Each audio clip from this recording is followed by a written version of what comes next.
We have to do this a little bit quickly because we're running a little bit behind. But we're going to go right into our first match. Yurikov versus Boomcube. Yurikov, obviously one of the best players on the East Coast. Boomcube, not a name that I am personally familiar with, but maybe you want to select. Not really familiar either. I'm kind of interested to see what the characters he's going to choose, because I think I just think in general matchups in this game are kind of interesting and can be multi-layered. So I'm always excited. Oh yeah. Is Yurikov still? I assume Yurikov still. Mighty-kun, I forget the third character. What was the third one? I believe it is Mighty-kun, Luong, and Benny. I actually know who Boomcube. Okay. I actually recognize Boomcube. Yeah. Okay. I do know this team. I know this guy. All right. Okay. Oh, Yuri. That was the other character I was forgetting. Yes. Benny, Luong, and Yuri. It looks like we're actually getting a Mighty-kun at least for right now. Let's see how this Benny pick goes. Yeah. But Benny has gotten a lot of buffs, and I remember Yurikov back in 14 really liked Benny, so he's probably trying to test that to see it. And I think Benny's quite a strong character. Still has incredible air buttons, great great presence of mind with RamenKO, and yeah. I think Benny Mars is a pretty solid character as well. That being said, look at this damage that he's about to get. Oh my God. Okay. Let's see the air super. Nice. Just sets up the situation. Misses the roll punish. It's okay. Ooh, this is gonna hurt though. Oh, it was supposed to hurt, and a little too far away to go for the big punish. Was a little scared it wasn't gonna work, so this goes for the throw. Nice and safe. Great block on the low from Yurikov right there. Great catch. Boomcube just wanted to try trip guarding him, maybe get something started. It was just unfortunate. Now we have Kyo versus Benny. I always love this matchup. I think in most KOFs it's just super fun to see just two really aggressive powerhouse characters just kind of force themselves into each other. Yep. That's the best part about Kyo, man. He will just throw himself at you, and you kind of just have to find ways to stop him. Benny also kind of a character to go for that though, so we'll see how it goes. And yeah, gonna do lunge forward again. Nice and safe. Yeah. Just creating that space. Just trying to set up those safe block strings.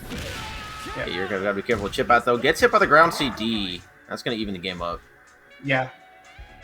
I'm actually curious. What do you think about the Luong versus Kyo matchup? That's always one where I just don't see it enough, but it's always just kind of funny for me. Yeah. Well, I mean, for most matchups, if you're fighting against Luong, it's really a matter of how well you deal with CD stance cancel, and I think against Kyo it could be pretty effective. Because around that range, that's where Kyo is usually the most effective when he, like that range where he wants to throw out heavy Rekka. And I feel like CD stance cancel can kind of stuff him a lot of the time. Yeah, just like that. It makes it a little bit difficult trying to move around. I was thinking maybe EX Rekka could probably solve that problem because it has armor in the first few frames, and that can just kind of blow through Luong's offense. But I guess that is fair because it's so fast. Yeah. You got to think about that too, right? Because then you're already spending a half bar of resources just to get a hit, just to get a small hit on a character and a soft knockdown and a potential hit. But even then, it's still pretty scary to deal with. And the Luong's got those big buttons to space you out with 2B and stuff too. So yeah, Genki too. Genki is a very annoying button for Kyo probably to deal with because he can't I feel like if you space Genki well, you can't even 3AD underneath it with Kyo. Wow, that was fast. That was a pretty brave Shatter Strike from Yurikov there. Well, to be fair, he also had a major life blade, and Boomcube just had to set up something. So that was kind of a situation where if Boomcube just wasn't ready with the punish, it was the risk reward was just more in his favor at that point. Yeah. Which makes at least that made sense to me. Makes sense. Yeah. Benny doesn't do well on. Okay, I shouldn't say that because he was in the anchor position with a bunch of meter, but normally doesn't do that much damage. Benny's meterless damage is pathetic, but with meter he actually kind of does okay because of the ground bounce they gave him with... on the level 1, yeah. Yeah, and you can combo straight from that into it, and you can set up a lot of kind of cheeky things with him. RC no cancel. Yeah. Yep. Safe block already stuck in the corner. Definitely won a 9 trigger there, but ended up getting DP. Unfortunate. Yeah. That's about an even game. Yeah. See, that's what I feel would be really annoying for K-Dash is the jump arcs are really awkward when you're contesting Benny. So Benny can kind of jump in on its certain spacings against item trigger pretty freely. And it's really annoying. Oh, unfortunate for Boomcube, misses the punish opportunity there and gets thrown for his troubles. Yurikov with a big lead. Yeah, this is not looking good for Boomcube. He kind of needs to set something up, and it's really, really difficult.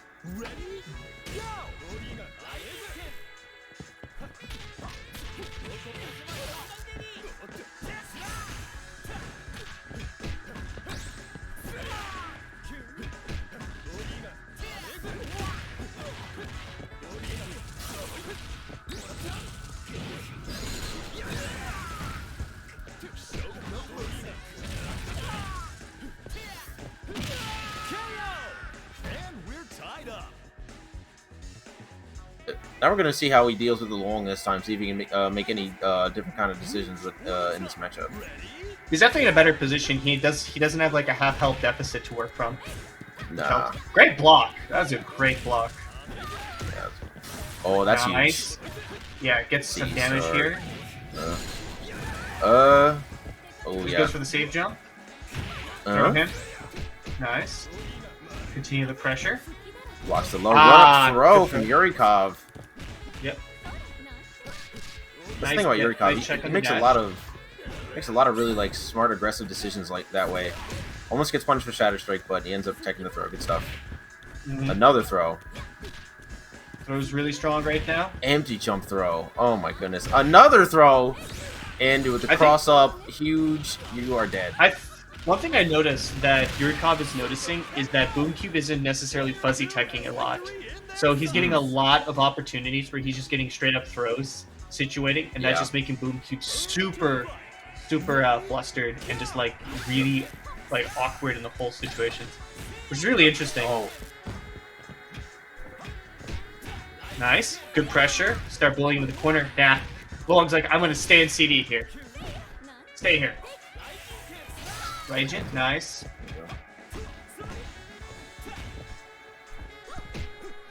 Nice. Oh, a super cancel there would have spelled doom for Yurikov. All right, ends up getting out of it with all of his meter intact. That was a very smart defensive neutral jump CD just to like wall off Yurikov from running at him. Yeah, going for that and like stopping any preemptive jumps and stuff. Pretty good. There we go. Oh, this is gonna probably hurt. Oh, he doesn't. That's interesting. I feel like he would attempt to try and save meter for the climax. But I guess, you know, getting that damage in is way worth it, more likely. It's really good. We have one bar on deck, so as long as Boomcube is able to get this last hit, he will be able to finish off Yuri, but let's see what Yurikov has to say about that. Yeah. So far, really good stuff. He's just maintaining that defensive pressure. Instant jump. The super early jump in, just going to get stuffed. Yeah, I think he was reading that Boomcube was going to go for like very passive jumps to wall off Yuri's approach, but now Boomcube's like, I'm going to stand my ground and just wait for it. Gets hit by the instant overhead, but just doesn't get to set up anything. Okay. So we're going to go back to order select here. We're going to change it up to the Benny Anchor. Okay. Mix the matchups up a little bit. Yeah, that's interesting though. The Yuri point. I guess he's just wasn't threatened by K-Dash, so he's thinking maybe if I just run K-Dash over with Yuri, it will probably like lead to a better situation for me later. Because Luong was doing a lot of good work. So maybe he's just trying to build more meter for her. Potentially. Ooh, okay. Nice excellent DP. anti-tier. Probably another good thing also is that K-Dash has kind of like an average jump, which can probably help Yuri get like better A-tier conversions and help set up the meter better. Yep. Fireballs. Tries to get in the air there, but no forward jump from Yurikov. Oh, this is huge.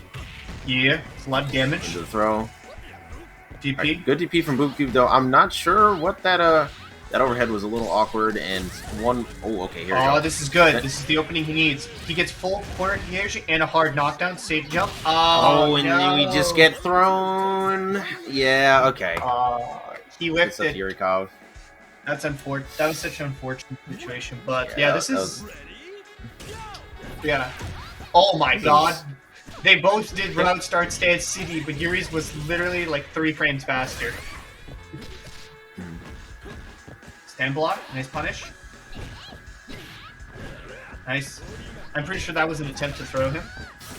Okay, that should be dead Yuri. Oh, absolutely. Yeah. And yeah, Boomcube once again, the Kyo putting the team on his back right now, and just making up for any lost space that K-Dash may leave open. And now we're at a dead even game once again, basically the same amount of meter as well. Yeah, that was a really big deal. But this is scary because ground bounce, hit the corner carry. See, that's one really good thing about the long. Anywhere on screen, her B&Bs give her hard knockdown, so setting up offensive situations from hits is super easy for long. Mm-hmm. Oh, strong no. aspect of her. Launcher, level 1, not going to kill, but 1 HP. Okay. Oh, CD? Okay. Up kicks. Up kicks again. This is the opportunity he needs. No! Where was the DP? Oh, I think it was too low. That's like one of those points where it was just too low for it to properly combo. That was so unfortunate. That is so rough for Boomcube right now. He still has 3 bars available, but this is going to be much harder now. God, to be fair, he has a meter advantage going into this, and he's doing work with Benny Mao right now. Oh my lord, look at that just dumped 4? Whoa! Almost hey, kills. If you kill a character, that's worth it. And look at how... Oh god. Oh no, scary. But this is how it starts with Yurikov here. Oh, and the OS. Nice. Oh god. Good stuff on Boomcube. Going for the... Just trying to control space here. Oh my god, he just thrown out a right Jinken, dude! Oh my god, okay, nice. Alright, okay. That was great on Boomcube. Right. Really good. He gets the bar back. He gets the bar back for his troubles, even though Striker's blocked. But it's good though because now with that bar, he now doesn't have as much of a meter disadvantage, and the hits from Benny aren't going to be as scary. Oh, absolutely not. Oh, of course. Throw. Go for a throw. Yep. Really smart usage of the stagger. Foxy gonna win. Gets it by cross up. This is gonna suck. Level 2. No. We're gonna save the meter. The next hit. Yurikov wants to make sure the next super hit kills, so he's gonna wait for it. Nice, good stand CD anti-air. Oh, that's huge. That's gonna be a lot of damage, but he doesn't get enough meter for even one EX move. This is actually not a great situation. Oh, and gets hit same side, level 2. Yeah. That's it. Yurikov clutching it out in the Benny mirror. Yeah, no. That was actually really good on Boomcube, though. He was doing a lot of smart things. Ironically, I feel like just the meter deficit really was hurting Boomcube because the risk reward was starting to just become where it's like any hit is just too catastrophic for Boomcube to make a mistake on, and eventually that just led to a situation where Boomcube had to spend the meter to try and get some sort of health like equalizing, but then Yurikov landed the one overhead and didn't matter. Yeah. Really unfortunate for Boomcube there. Was just a hint off from beating Yurikov round 1, but Yurikov is going to move on to winners to face Johny later. Boomcube, we'll probably see him again. He was playing really well, so I would not be surprised if we saw him again later in this bracket. But he was definitely doing really solid with Kyo and Benny. Those two were just carrying that whole sequence of teams. Yeah. So we're going to get our next match up for you guys pretty soon, but first I want to talk to you guys about Summer Jam. Summer Jam, a major coming up 3rd week of August. The 22nd, you guys can go over to the Start GG page and sign up. If you just look up Summer Jam 2022, you should be able to find it. We have Alpha 2, Alpha 3, Blaze for Cross Tag Battle, DNF Duel, Dragon Ball. I do not want to read all those games out, but we have them. We have so many games to enter, and if you guys want to come out and support the Philly FGC and a pretty great major series, then you guys should do so. I'd really appreciate that. Also, I want to talk to you guys about our Twitter over at ShadowRoyaltyGG, twitter.com/ShadowRoyaltyGG. If you guys want to hit us up with a follow, we really appreciate that too, so you know when we're going to be doing more events or when one of our players goes out or stuff like that. So please make sure you guys go follow us on Twitter. We'd really appreciate that as well. All right, it sounds like we have our next match in the lobby. So let's I believe it's actually going to be Walmart versus Leeanvan. Walmart, I think, was here last week. I do not remember his team, but this should be a pretty interesting match nonetheless. I'm only really familiar with Leanne, and that's just because when you fight a good angel, it hurts your soul on a fundamental level. Like, yes, you feel like you can't play the game. No, she just kind of runs it on you, and you're just getting hit overhead, and then you get tapped low, and then you just get guard broken sometimes, and you're just like, huh, I forgot that she had that. Other Angel players don't use those options, but she has so much under the hood. She just has to get in one time, which is obviously the struggle for her in this game. Yeah, it's quite hard for her because a lot of characters can just like neutral bully her, like especially like with the recent top tiers like Kula, Cronin. Oh god, Cronin's so bad for Angel. Oh yeah, a character who's one of their only options is to get a good jump in, and you have the best DP in the game to run up on that. Yeah, okay. And also, like, yo, 2C, it's like, oh, okay, I have to play the ground game. I plan to play the ground game. I guess I press 2C and I win. Or even 4A is just good because if you attempt. Yes, exactly. Yeah, it just covers all that ground space. Oh my goodness, a whip. Whip Dude, is this such character so underrated, in my opinion. So underrated in this current patch. Yeah, this character's ridiculous now. She left Ramon in the dust, man. Like, it's just like, no, Ramon remained bottom 1. Went to like solid mid-tier status. Honestly, everyone's solid. I feel like no one's like weirdly overpowered except Cronin. But that's Cronin because Cronin just does DP, and then you're just like, man, I guess just lose 60%.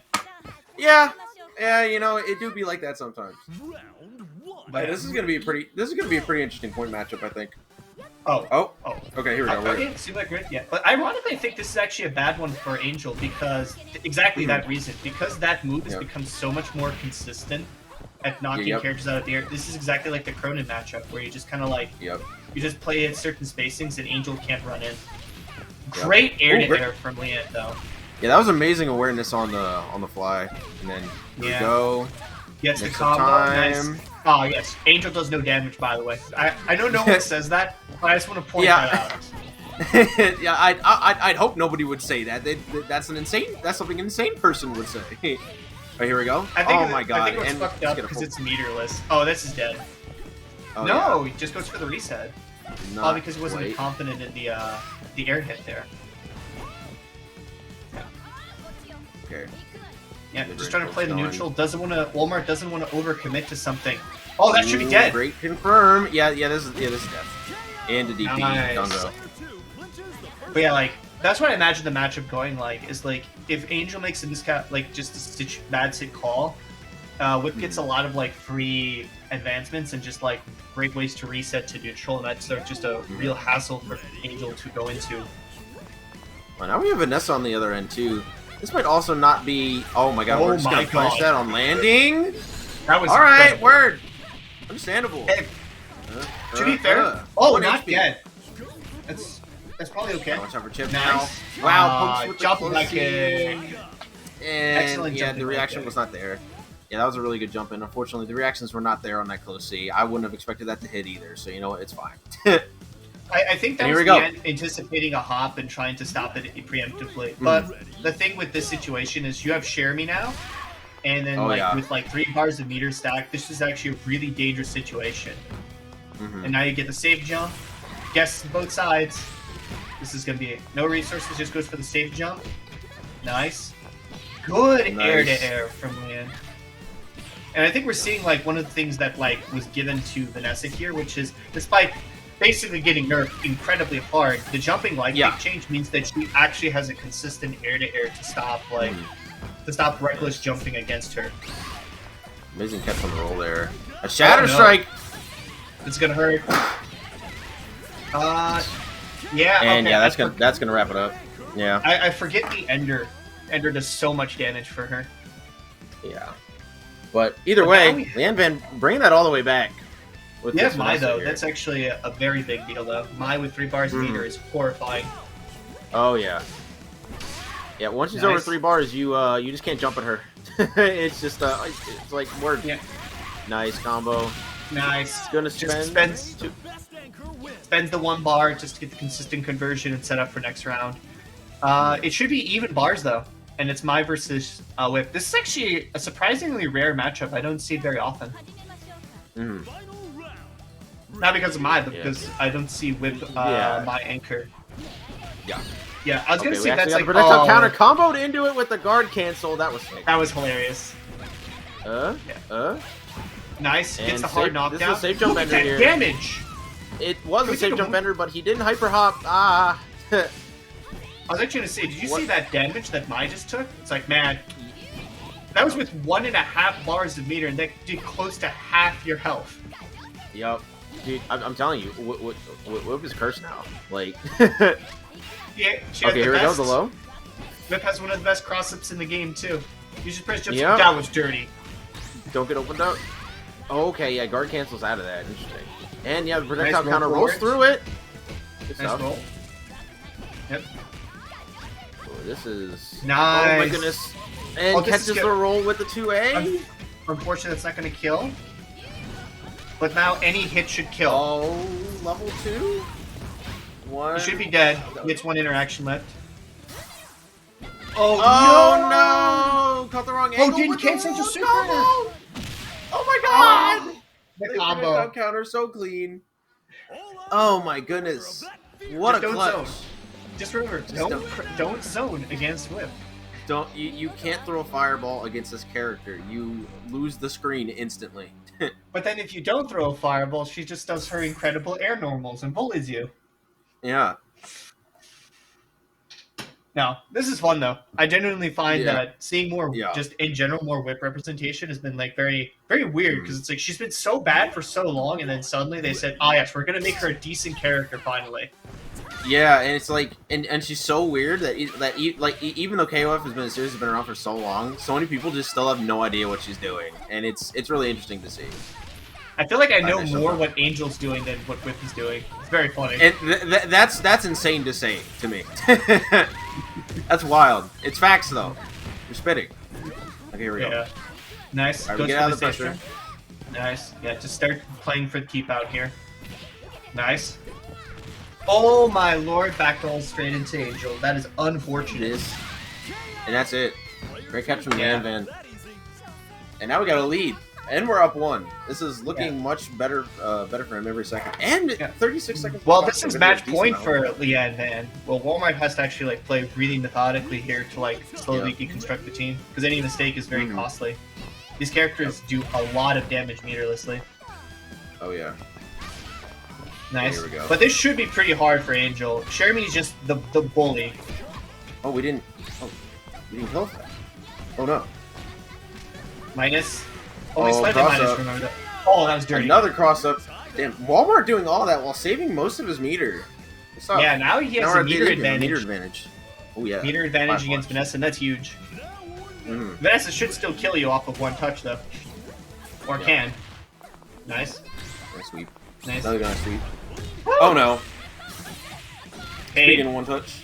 Start. Oh, nope. Just goes for the Oki mid screen. Nice. Good damage. But it is Shermie with 3 bars of meter, so it is actually kind of dangerous. Wow, the CD whiff cancel. What a bait. Yep. That was a really good idea from Leeanvan in the command grab. Good jump against the command grab. Nice. Another sweep. That sweep, pretty effective. It's so good. And it's actually one of Shermie's most underrated aspects is how strong that sweep is. She covers a lot of space with it. It's really almost as good as Vanessa's sweep, but then you get hit by Vanessa's sweep and you're just like, why did it hit me like, screen? Yep. well, it did, and because of it, Leeanvan now up a full character.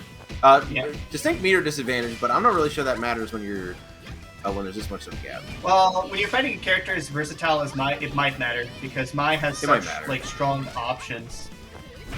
Nice throw. It really depends on if Walmart can get that hit, but we're already getting dash punched. Could be a little dangerous. Yep. Nice. Oh, catches the roll, but no confirm. Yep. Nice. Oh, that's dirty. Like he might die actually. Defense for level 2. This is not going to kill. It's going to be very close. Very close though. Nice. Yeah, he's just spending the meter just to get Vanessa off. Yeah, just chip out. Just chip. But now Whip is coming in with 3 bars. That is actually very deadly.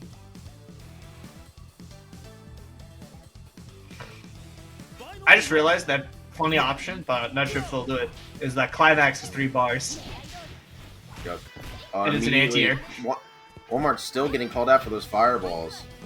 Really needs to start to I think it's one of those things where another way where... to approach. Ooh, no. I think Walmart kind of has to, though. It's like you can't really approach whip safely without the usage of fireball. Because, like, you jump, and then she has the... God, that is so dirty. And now we got the jump CDs coming out, and the flip over. That was a great Still jump. okay, though. Oh, the CD trade not in Walmart's favor. Oh, what a nice. Shatter Strike! Yeah, that's going to be really good. Oh, there's another fireball. Gets jumped over. Chekofsky. Jump CD. Great response. Leeanvan going to knock Walmart into losers. Good set. Yeah. Good set for both players. That was an unfortunate situation because that hyper hop was absolutely perfect because the only way Walmart got out of that is he did backwards roll, but then he gives up ground against whip, and that just sets up. And he has such low health that any button that would like throws out. There's too much threatening if he just gave up ground there, and he can't anti-air jump CD effectively at all.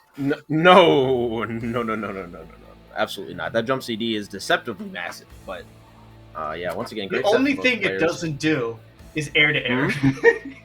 The That's only true. thing that jump That's CD facts. does is it doesn't air to air. Yep. I mean, I'm not. I mean, to be fair, I'm not jumping at that character when she's throwing out a jump CD like that. You know what I mean? Or any of you're those not air jumping, buttons like that. period. If we're being honest. Oh yeah, true. You know what? Fair enough. I gotta play on the ground. You know what? You're spit. But yeah. Because like, oh, I have like probably honestly after the buff to that, it feels like the most consistent like anti-air in the entire game. I genuinely believe that's like what Whip has going for outside of Cronin. Yeah. Just like getting scooped by that is like, what do you do? What do you do? Nothing. Yeah. Like just whenever I fight rough. against Whip players, it's always like consistently to just stay grounded, and then once you respect the fact, that's when they start jumping. Gotcha. Yeah, makes sense. Yeah. Right. But yeah, up next we are going to be getting, I believe we're going to be getting JuanKOF and StaticGorilla, if I am correct, which is going to be pretty interesting. JuanKOF, once again, another one of those, another really strong online player. And then, of course, StaticGorilla actually getting, at least, from what I heard, he apparently got 17th at CEO, which shocked me. I've known StaticGorilla for a while, but I didn't know that he was playing at that level. So this should be a pretty interesting set. Yeah. At least. So so this is actually gonna be really interesting. Oh, the fact that StaticGorilla is also still committing to the Kukri, I respect this man immensely. I agree, man. That's pretty cool. Kukri is like a really interesting character. It's I don't know why they did that to him this patch. I feel like they were terrible. That. I agree he didn't deserve that, but I think the reason was they were like he had very oppressive like offensive options. They were just probably just trying to preemptively stop him. That's my assumption. I'm being very generous there. And we get the Chuzuru trade. We're just gonna get bulldogged in the corner now. Have fun. Yeah. Yeah. Chizuru is very hard to like situate now.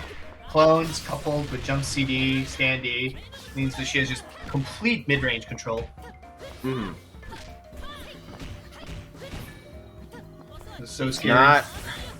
It's not looking good for StaticGorilla right now. Unfortunately, autopilot's that confirm. Gets poked. Good stuff to Juan. Playing it pretty clean right now. Yeah, Juan is just doing a really good job of just playing really aggressive and controlling that space that Chizuru is excellent in. Nice. Uses the overhead to like try to play the neutral game a bit more. Nice. Backdashing. Trying to just get away from him, but Juan is really just running him down. Not really giving him any space to work with. See, the thing with Kukri right now is that Kukri does not have consistent setups or anti-airs to like stop it. So Juan is just aggressively hopping at Kukri, forcing Kukri to actually play the ground game because he doesn't have the ability to like air him consistently when he's on the defensive. Yep. Yeah, because even though Chizuru has like that really slow jump arc, her buttons are massive, and it makes it really difficult for Kukri to anti-air like at all. Because none of his anti-air options are really good like at all, except for like his best one is actually standy. Yeah, actually somehow. Of all buttons. The sliding blow is his best anti-air. That's so funny to think about. Oh no! Just gonna get a clone summon there. Yeah, Juan is just not giving StaticGorilla any space to play neutral with, and it is showing. No. Worst part about this is that this is just Chizuru. We still have Cronin and Rock in the back. That's like a horrifying thought to think about. Oh no. Oh, just blocks burn knuckle at point blank. That was a crazy amount of damage that Juan just did for 0.5 meter, by the way. Oh, nice EX. Nice. Speaking of EX, we're gonna get punished on that. Yeah, this is gonna kill. I wish StaticGorilla punished with just a button instead of max there, because he definitely could have saved some meter. But otherwise, honestly, yeah, he got the kill. I think StaticGorilla is just like he's just antsy because it's like, what is he gonna do? Especially against Cronin right now. Yeah. Yeah, it's rough. Yeah. Plus frames. Hit again. It's caught by the overhead stuff. Yep. Yeah. When you get like that's one of those like I feel bad for StaticGorilla because he just got overwhelmed so quickly. Like he could not like play the game effectively with that level of offense. You know, that was definitely rough for StaticGorilla. It looks like we're gonna go back to order select here. Not sure which order he's gonna go in instead, but I'm curious. Yeah. We're gonna go with a Kukri point. Okay. Maybe because he believes that King will have better confirms with meter, because that was like one thing that I noticed, that Kukri was just not able to play the game at all against Chizuru. Yeah. So maybe just like building meter for King. Yeah. That being said too, the Kukri was doing the best against the Chizuru pretty consistently. That is true. That first game. So we'll see if he can maybe win the point war here, but it's still not gonna be easy. Oh, nice throw. Excellent throw. Set up situation. She gets CP'd immediately. Sweep. Nice. Yeah. Ironically, I feel like the best thing that Kukri had was that crouching beat, which was able to effectively low profile a lot of Chizuru's pokes at like the right ranges. God, he's just getting jump CD'd right now though. He's just getting oppressed. Yeah. Yeah, no, this is just a hard situation to call for. Oh, you know, random. Oh, but a little too early on the punish, and oh my god, not close enough for that one. Oh my god, we are just throwing out DP right now. Juan just does not care. Juan was feeling bad for. Okay. Juan was feeling bad for Gorilla, so he was going to say, "I'm going to hit like 4 consecutive DP." God, that is. Oh my god, what a ridiculous sequence. But JuanKOF is going to end up losing the point war for that. And now we got the 2-bar Cronin. Should be able to kill Kukri in one hit here, but let's see. Yeah. Nice. I think at this point, like, StaticGorilla. Oh my god, the roll! Really oh yo! He baited the meter, dude. He baited the meter. That's what that was. Oh my goodness. There's no punish on that either. And another DP block. Juan is just throwing them out, man, and StaticGorilla is not letting him have any of them. Oh my! Look at this. Hey, you know. To be fair, StaticGorilla, if he walked into any of them, would have died. But yeah, I'm not sure if it was worth it. No, I'm not either. I'm cool with playing Cronin kind of gambly. Because, you know, with that character, you kind of should, because the risk reward is so skewed in your favor. But goddamn, man, that was a little much. Yeah, I mean, like now it's like now it's just a straight up character advantage. Although right now guard is, oh yeah, that's dead Kukri. Yeah, okay, that's gonna close it out. Juan finally gonna take out that Kukri. Now it's King versus Rock. I think King definitely can kind of struggle in this matchup. Her anti-airs aren't super powerful unless she spends meter, and it's going to be definitely a little bit of a struggle. I feel like her anti-airs are quite good versus Rocks, because they're actually that's true. Faster. She can jump D and then preemptively jump CD to catch a lot of that stuff, but already put in the corner, it's going to be a little rough. This is the scary part. The worst part is also Juan has the EX command grab, and that's like the worst part. Yes. Here we go. I guess one thing that is good though is Juan can go into is that StaticGorilla does have Terry going into with like at least 3 bars of meter, which is good. Does not get the confirm from the jump C. That is unfortunate. Okay. Nice. Honestly, any damage is good damage for StaticGorilla at this point. Yeah. All right, he gets out. He's still alive. But unfortunately, the back roll gets caught by the fireball. But Terry does have 4 bars of meter, so this could actually just be a dead Rock if he a actually dead Rock went Howard, for yeah. NPC. Yeah, if he gets a max confirm, that's level 2 into level 3, and you're donezo. But EXDP's out. But But he's still just he has getting access- oppressed, and no. that DP is so stinky. It's not good. That level is- 2 and level 3. Probably Yeah, gonna that is close it out. Wait, does that Good actually- use of max. Oh my god, I JuanKOF, didn't realize. and he is gonna solo clutch with Rock Howard. Goodness Hey, man. gracious, man. I guess it didn't matter that he did 4 consecutive DPs. Yeah, I guess it didn't. Hey, you know what though? Shizuru and uncroned. That was the funniest part. Good showing from StaticGorilla. I think in some of those situations, maybe throwing out like a jab to preempt the jump CD might help, just to catch him in his startup. Because at that point, you really needed to just throw something out just to get him off you, especially as King too. Because in that situation, unless you're like hard buffering DP, you really need to just start buffering buttons to cover that space, like maybe 5D, maybe throwing out standing C, just to catch that hop angle before the button comes out, so you can just get out of that corner and create some space. But like the only once thing again, good showing from both players though. Yeah, the only thing is when I think about like StaticGorilla himself was that Stancy was probably like the safest bet, but the problem is that with the way Rock Howard was actually spaced, he was just outside of those buttons, and he could just sweep and just start the pressure anyways, and it was too risky. Just because command grab, be like, I scoop you.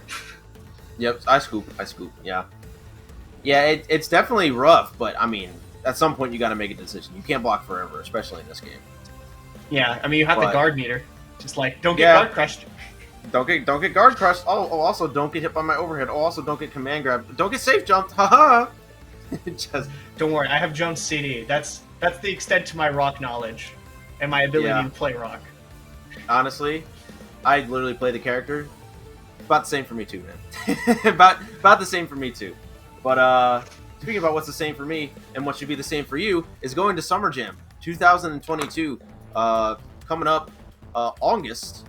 Got a bunch of events there. We got Melty Blood, we got KOF, we got Guilty Gear, we have Dragon Ball, we got DNF Duel. Oh, that's the new hotness. You guys should come and play some of that. We got some Persona 4, Alpha 2, Alpha 3. So many games that you guys can come and enter and play in, and maybe do well in if you guys are feeling yourselves that day. So make sure you guys come through. August 19th to the 22nd, 2022, at the Cherry Hill Hotel in Cherry Hill, obviously. And hope to see you all there. Also, if you guys want to follow Shadow Royalty GG on Twitter, twitter.com/ShadowRoyaltyGG, for all your news pertaining to this fine tournament running organization. We really appreciate that. Really appreciate that very much. Okay. And once again, guys, make sure you guys check out the Matcherino. Matcherino. I believe we have 47 codes remaining. If you guys want to just every time you guys claim a code, gives 25 cents prize pool. So if you guys want to go there from chat, want to go there and claim those, we'd really appreciate it. We already have $70 in the fund. Let's get it to 100. Let's do it, man. Let's do it. Also, shout outs to the Real Rift for the $50 donation. We really appreciate that. All right, moving on to our next set. I believe we're actually going to be moving into top 8 now. Yep. JuanKOF versus Chekofsky.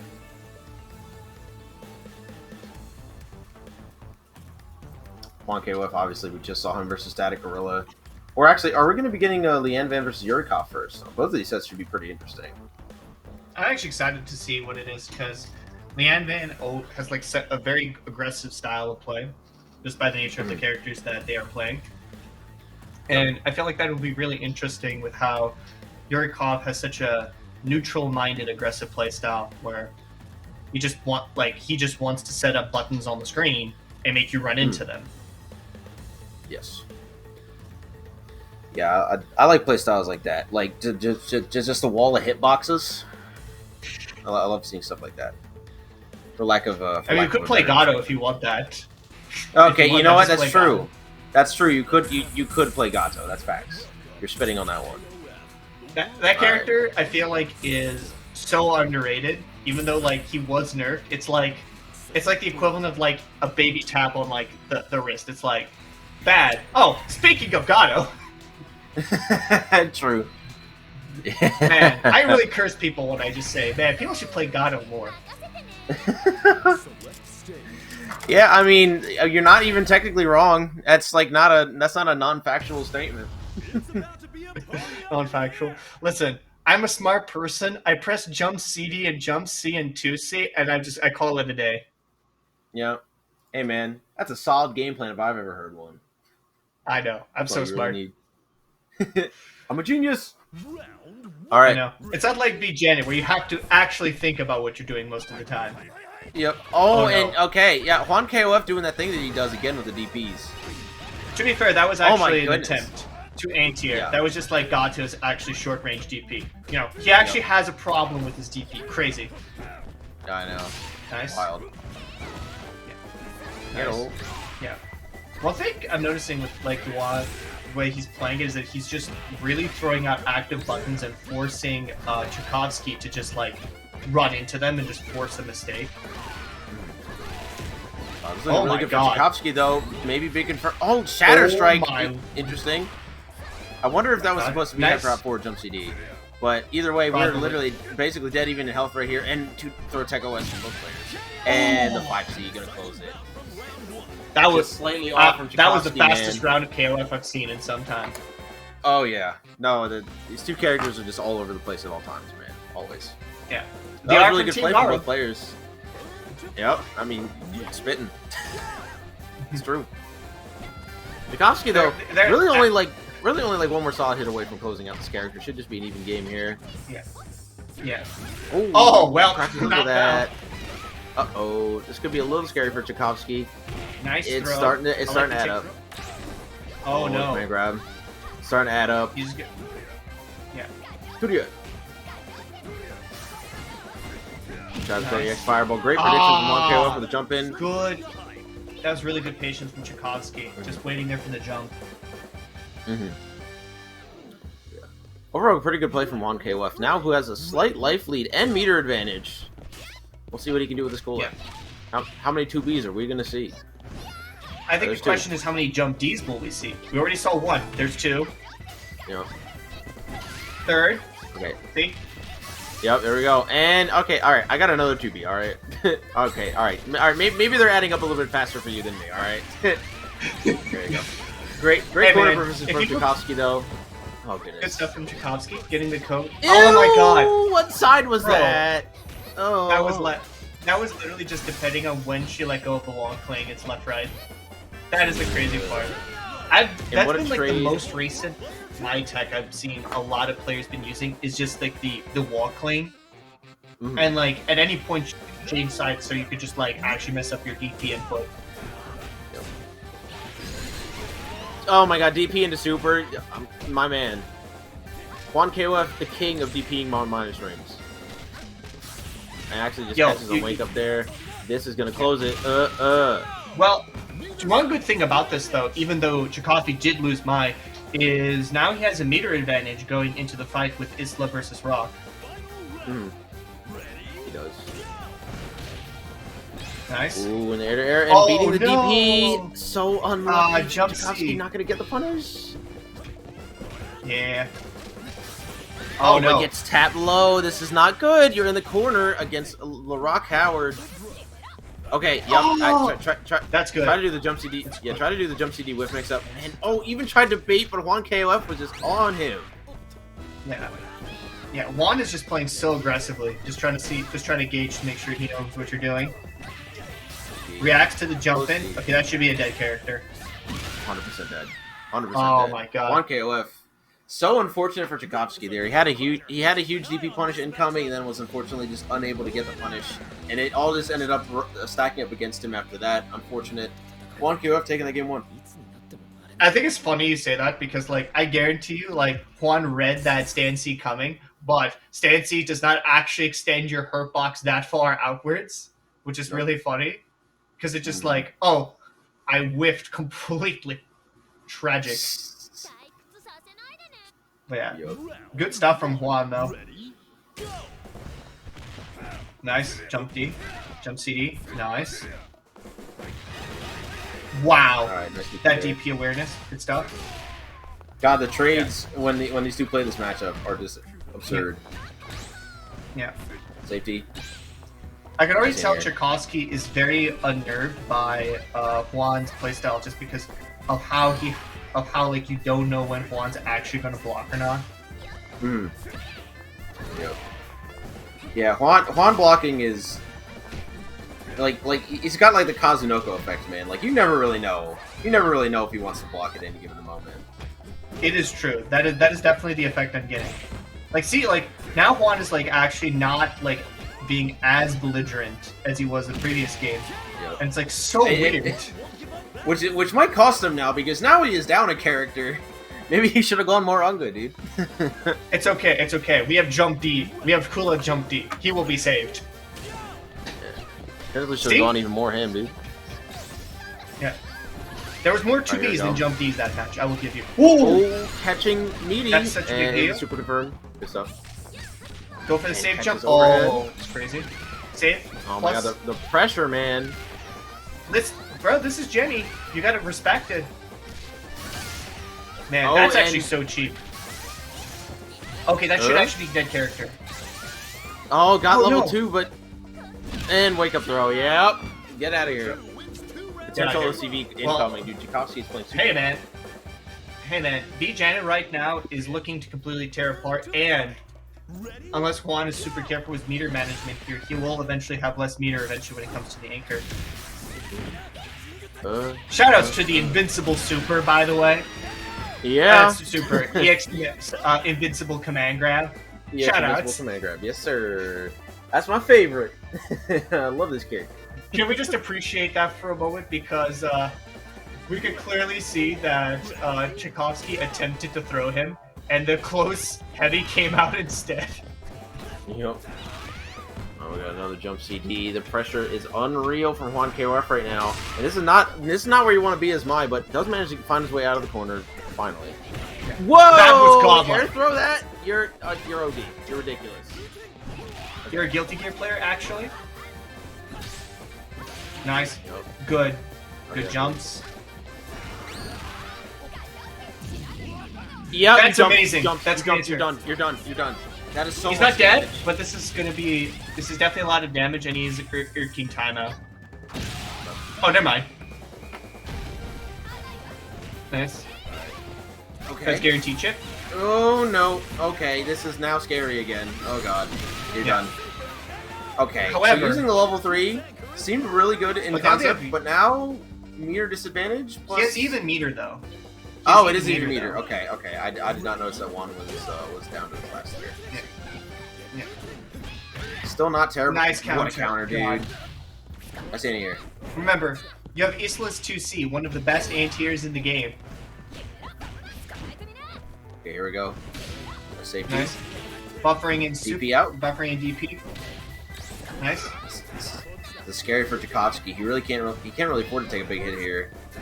No, he can't.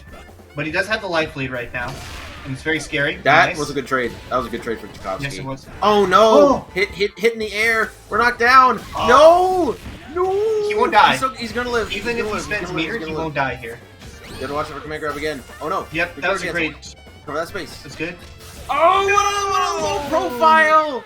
Oh my god, and the clutch from JuanKOF, man. Oh my god, the Rock Howard. Jeez, dude. It's almost like Rock Howard's a good character or something. Yeah, maybe a little bit. Just a. Rock Howard might be just a, Rock Howard might be a good character in the same way that Gato is a good character. yeah, he's wall hitboxes, baby. Let's go. It's my favorite. Listen, That's my favorite. as a fellow Rock player to another, jump CD. Jump CD. Can we shake? Can we shake on that? Yeah, we can. Yeah. Let's go. And you know what else we This can is the shake House on? of Rock. The first rule when we open the Bible of House of Rock is jump CD. Oh, don't be talking about the Bible right now with all these Crusader clips going around, man. It's okay. Jeez. It's okay. We are in the holy land of rollback. We may not have fear. True. All right. God, can you imagine not rollback Crusader dropping a wall on top of you? It's Oh, actually yeah. unblockable. Like four frame delay Crusader wall, dude. It only has 5 frames of startup already. I ain't blocking that. But It's yeah, actually unblockable, man. Speaking of holy things, I want to tell you guys about this holy mackerel level tournament coming up called Summer Jam. Summer Jam 2022 coming up August 19th to the 22nd, or to the 21st, I should say. 2022 coming up. Have all these games here listed to the left. Gramble Fantasy versus Guilty Gear Xrd, Guilty Gear Strive, Gwed. I don't even know what that is, but I'm probably going to enter it because I'm going to have a good time at this tournament. What the? All right, actually, though, what is that? Yo, TL, help me. I want to know what that is. I'm curious now. But either way, make sure you guys come out to this amazing tournament being hosted in Cherry Hill. We'd really appreciate it. Oh, it's Gundam. All right, you know what? That makes sense. Word. Understandable. Now it all makes sense. Speaking of what else makes sense, going over to the Matcherino and making sure you guys collect all of those claim codes. We still have 47 out of 50 remaining, so if you guys want to grab those, all of those, every single one of those codes will redeem 25 cents to the prize pool, which is already up to $70.75. Let's see if we can get to 100 for the end of the night so we can support our amazing players here that you guys are about to watch another setup. I would really appreciate that. And then one more thing, make sure you guys follow Shadow Royalty on Twitter, twitter.com/ShadowRoyaltyGG for all of your information regarding these tournaments and anything else Shadow Royalty might be doing. Thank you guys for that. I believe our next set is now, we're going to be getting to Leeanvan versus Yurikov, which would be, once again, another really interesting set coming through. Leeanvan playing a very strange team. Yurikov, not really a stranger to strange teams at all either, so this should be a really interesting set coming out. I wonder if he'll substitute Benny or Yuri for Metenkun. I feel like Metenkun could be such a wall for Leeanvan, Lee's team to actually deal with. Because, like, you have Meter, EXTP. GG's my hand. Shake my hand. Yeah. Shake my hand, yeah. Shake my hand. Oh, as I said that. Yep, it looks like we are going to be getting Angel. It's a good call, and making sure that my Tenkun's on anchor just in case Angel squeezes a lead out. I actually kind of appreciate that. Just so my Tenkun can get the one anti-air and just kill the character before any shenanigans could ensue. Ironically, I'm not sure I like the idea of the anchor because Leanne always likes to put whip on anchor. And I feel like with the projectile counter and with how awkward Metekun's offensive sequences are, it's not a good fit for like how passive whip plays. But B. Janet, though, is a very strong character. God, the start of that round just looked like a World Star video. They were just trading blows just constantly. Okay, here we go. Yep. That's going to be safe. So punishing that, but yeah, Yurikov with the B. Janet. Should be a pretty interesting pick. Another trade yet again. That was a great confirm, especially with into the stand A. That was crazy. All right. Good sweep. Combo. Throw. Staggering. Gotta hold that. I'm plus.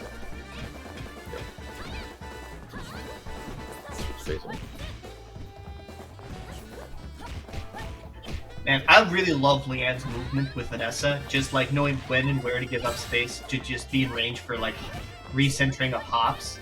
That's crazy. The only problem is that the damage is not as good, unfortunately, when like Yurikov just set up all those hits. Yep. Alright, Leeanvan. Now down to the Angel, Yurikov with a big lead.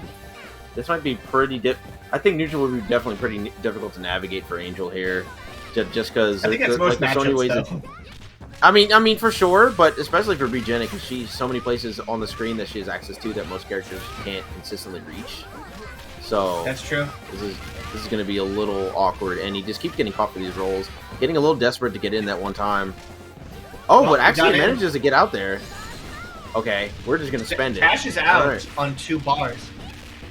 I guess Lee really desperately wants to have the OK, and it's true. Okay, that was a pretty good overhead, and once again another good one and a good hit confirm here. That was good kill. That was such an amazing counter hit confirm off of the air hit. That was crazy. Yeah, really good play from Leeanvan. Yeah, Leeanvan clutching that out, making this match a match, and now we have the Luong. And I think this is the most patient we're ever going to see Yurikov's Luong play, because normally you see Yurikov's Luong kind of going in a lot, going into CD stance cancels, but it's kind of worrisome to take that risk against Angel just because of the risk reward involved with getting closer to her. Angel, it's also just like better reward because like Angel just does not have the same neutral to like enforce on Luong, and Luong is just like, come to me. How are you going to get in? Yep. Managed to get in a couple times, but Yurikov getting this counter poke and gonna end up closing it out that way. Yeah. Well, now whip is on the screen, so now we're gonna probably see a little bit more aggressive play. Yep. Mm-hmm. And a throw. And a cross up. And yeah, DP out. We do not want to let Yurikov get started. I agree with that. Oh, and a really good way to catch the guard cancel roll there. That was so we can just continue the pressure. Look at this guard damage, man! Hey man, Goodness you know, gracious. it's almost like this character's good, right? Yeah, I know, it's crazy. I could never imagine. Nice cross up. Another nice throw. delay. Yeah. Another cross up. And another DP. Nice. Good stuff. It's time to get the party started. Bruh, did you even see what side that hit on? Did you see? My guess is on other side, but also it looked like it didn't even attempt to cross out. Okay. All right. It's looking pretty decent for Leeanvan now. Doesn't have the lead, but this is not a terrible matchup to be playing. But that being said, Yurikov's awareness is really good against that. Yeah. Oh, okay, that was there great. we go. Yeah, can't do anything super risky. Oh no, didn't punish. No punish on that. Okay, we end up getting that hit. Overhead? Yeah. And DP gets blocked. Good stuff to Yurikov. Honestly, Leeanvan just needs to get a little bit more damage in on the Luong, and this matchup is totally doable, but just did not have enough health left on the whip to make it work against the Mighty Group. But once again, good stuff to Yurikov. Ironically, I feel like actually the matchup would probably have been better if Leanne actually like got more hits against B Janet, because B Janet almost had like full health. Okay. Yeah, it just goes back to the original team order. Yeah, starting off with the Angel. The Angel did pretty good work against the B Janet, clutching it out in that first game, and did a bunch of damage to Luong before getting knocked out. So we'll see if the Angel can do any better starting against here. I was always whenever I watched Lee, I was always convinced that Lee's best character was Angel. Yeah, I think that's a fair assessment. Like I think his Vanessa and Whip are pretty good, but his Vanessa is prone to being a little bit too repetitive, and his Whip is really good, but I feel like the Whip wasn't dealt enough cards in that match. So we'll see if the Angel can. Ironically, I feel like one of my biggest problems is that Vanessa is just a little bit too unstable. And after some of the nerfs that she received, and it's much harder for her to be consistent on block versus on hit, and that's a big deal because it means her pressure is much less scary. As I'm saying this though, it's scary that B Jet. Oh, great mash, hard knock. Yep. Has to kind of just run up again though. We'll see how the neutral goes this time, but it's about even in health. We're not that far off, but the reversal throw. It's gonna keep working. Yep. Oh my goodness. Gotta be careful. Ooh. And catches. Nice. Quick wake up. Still doing a lot better against B Janet than Vanessa did, but still. Ugh. Yeah. Lee is just struggling really hard against Yurikov, just jumping around, and I mean that can definitely be a bit of an issue. That's kind of B Janet though. B Janet's jump arcs are so good.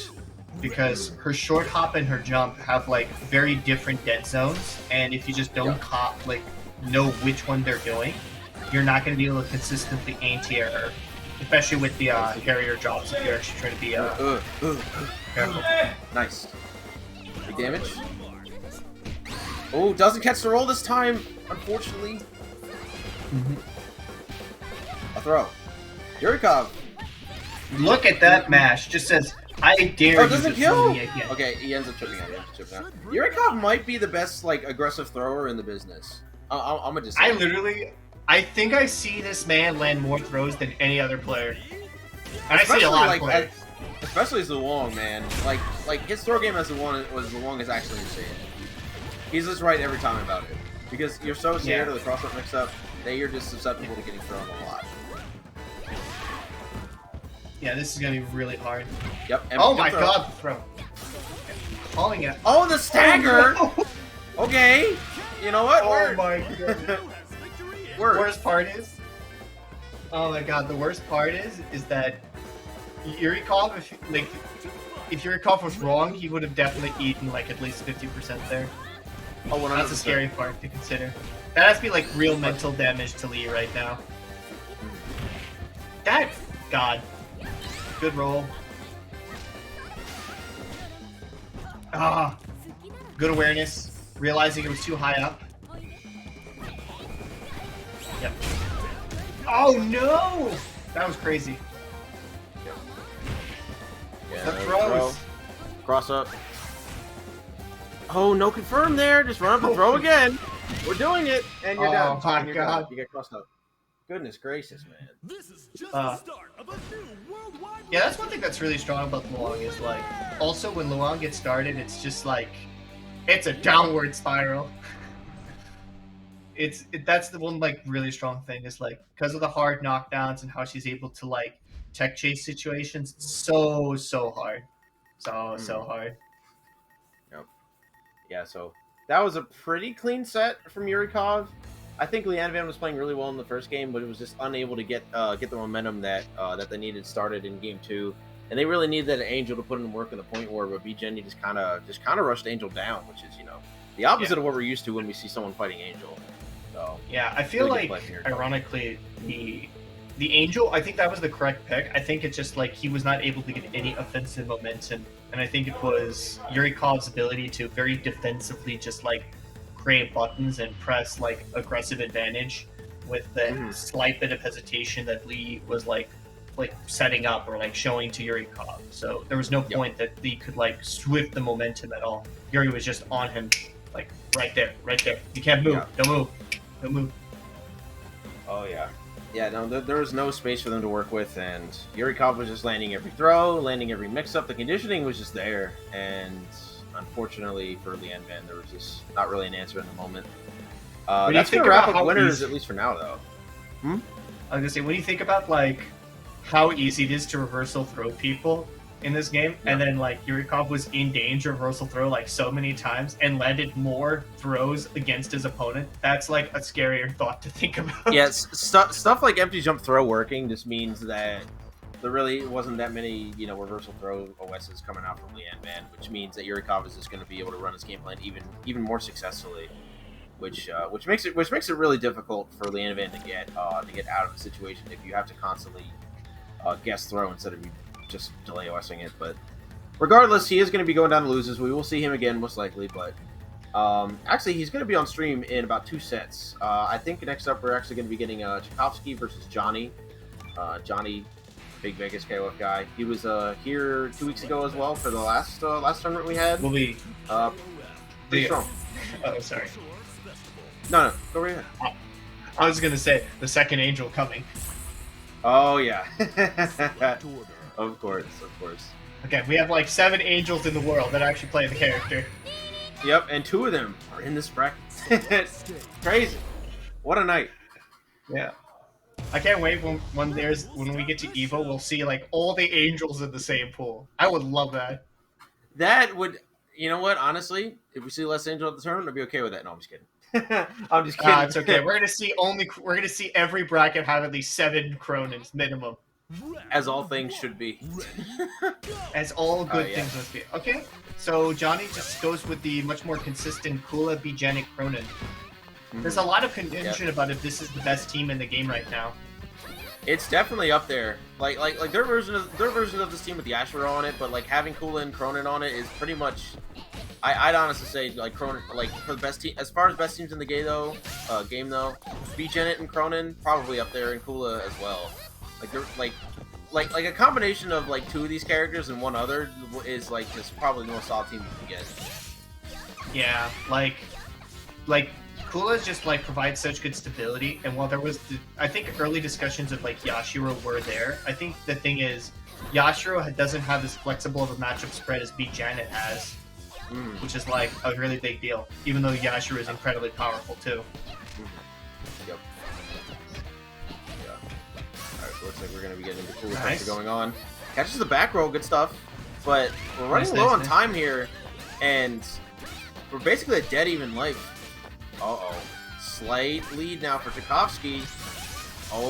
Time would matter, but it looks like we're going to be getting a huge combo coming out from Johny here. Yeah.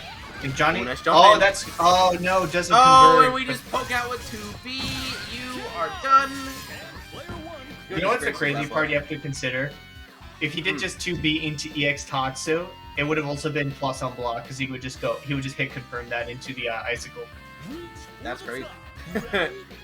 That's incredible. Yep. Nice. Yep. And then, yep. Like, why would Johny move? He's just gonna build meter. Yeah. Look at all this meter that Johny is slowly building for his next character. Yep. And wasting so much of Chekofsky's time, so if he ever lands a hit, less of that health will come back. We'll see if... Yeah, this is just like... This is like awkward for Chekofsky, because he doesn't want to like make too much mistake and like actually throw off. Just like Johnny's that! timing. Yep. Yep. Oh god. Yep. Speaking Nice. of mistakes, instantly getting smoked for that. Nice! Gets the hard knockdown. Preempted jump CD. Yeah, Chekofsky is just like trying to like set up the situation here, and it's much more difficult. But now like Johny has just the meter advantage going into next frame. So like now you just go in. Johny is just wasting so much time at this point. Like and now that there's like no time left, he's deciding, all right, I'm gonna go in and see if I can rob him here. But it's also just like Johny has also just a meter advantage going into the next rounds now, which is a big deal. Oh yeah, absolutely. So much meter gonna be had over Yep. Chekofsky here. Already Nice. Have, like, Nice just reversal throw to beat it up. There's only 2 seconds left on the clock, and that didn't kill. All right, the fireball gonna do it literally at 0. Not much health gonna come back for Chekofsky here. And not at all. Like, if anything, this is a great for Johny, because he wasted so much time, spent so much meter against Kula, and now it's like B Janet has 3 bars of meter against Mai with like 1 bar. That's like such a huge difference. It means that like Krone's gonna have so much meter against Isla potentially. Nice.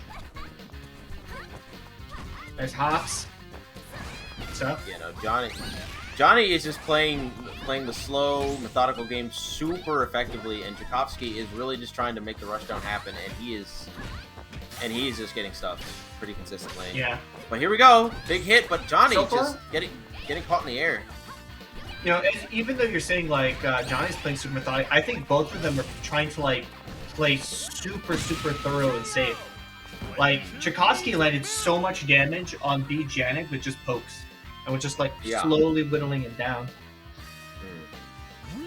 That being said, though, Chekofsky definitely going for a lot of like really aggressive jump-ins. In the beginning, he was trying to play Johnny's game, but slowly started to realize that the match was getting away from him. So since he's been playing super aggressive and hop heavy, we'll see if it'll end up panning out. But right now, it's looking like old Johny. Yeah, Chekofsky kind of has to make something happen here to like have any kind of chance. Oh no! Nice anti-air. Nice, good roll out. Right there. Good check. Oh no! Yeah, I'm not sure what Chekofsky was going for there, but he's gonna get smoked for it. Not gonna kill. No, but he has to hold this. Let's hold the plus frames. Nice. Oh no! I've never felt so sad for a man in my entire life than when you're crouched C, your best anti-airs, hitbox slightly extends above your head to a point where like B Janet's jump B actually was active. That is tragic. Yeah, not oh my lord. Not the best for Chekofsky there. Say that. That I've never felt more sad for a man than in that moment. But yeah, Johny was playing that incredibly though. It's gonna take a lot from Chekofsky in order to turn the tables here. Let's see if he can do it. Yeah.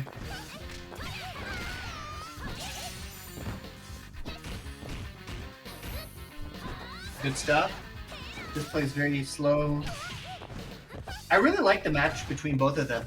Is that despite them being very aggressive, there's a lot of like very methodical like decision making going between both of them, trying to like gauge it. Yep. Here we go, big combo. Yep. Still, even on life, relatively. Wow, that was incredible. Yeah, we're just DP supering out of that. Big lead for Chekofsky now. Yeah. It's also super fast if you do know it's 5 frames. It is very quick. Yep. Oh no! And had no idea what side you were landing on. Yeah, that was unfortunate. Dead. Yeah. Spend the level 100. I always forget about that extension into the counter shell, having decreased whiff recovery, so you can actually DP Link out of that in the corner. Oh yeah. So much extra meter chance for damage. Kula, the goat dispatch. Counter shell. Getting rid of that projectile. Nice. Chekofsky. Chekofsky wants to make sure that he can't be possibly reversed into the corner. So he's trying to force the situation. Very smart choices. Finally getting the situation set up. Nice. Okay. It doesn't get any like strong hits to kill Kula. He just kind of like gets a guaranteed situation to kill Kula. Alright. Johny trying to just eliminate these projectiles. Chekofsky really needs to get this last hit in. Only a throw amount of damage away from evening this game up, but once again, Johny just playing the neutral really well. A little love tap would just be enough to just end this right now. All he needs. Yeah, right now, even like a projectile. Here we go. Fast projectile does it. That was crazy. Just like that. Even gets And full now health back. finally, And Yep. he has a slight meter. Yeah, okay, actually, I didn't realize he actually got that much meter back. Yeah, no, that's a huge meter disadvantage. Yep. Oh, But it's great okay. run under from Johny. Yep. DP. Yep. Nice. Another Hard knockdown. Two sequence. And it's gonna get hit.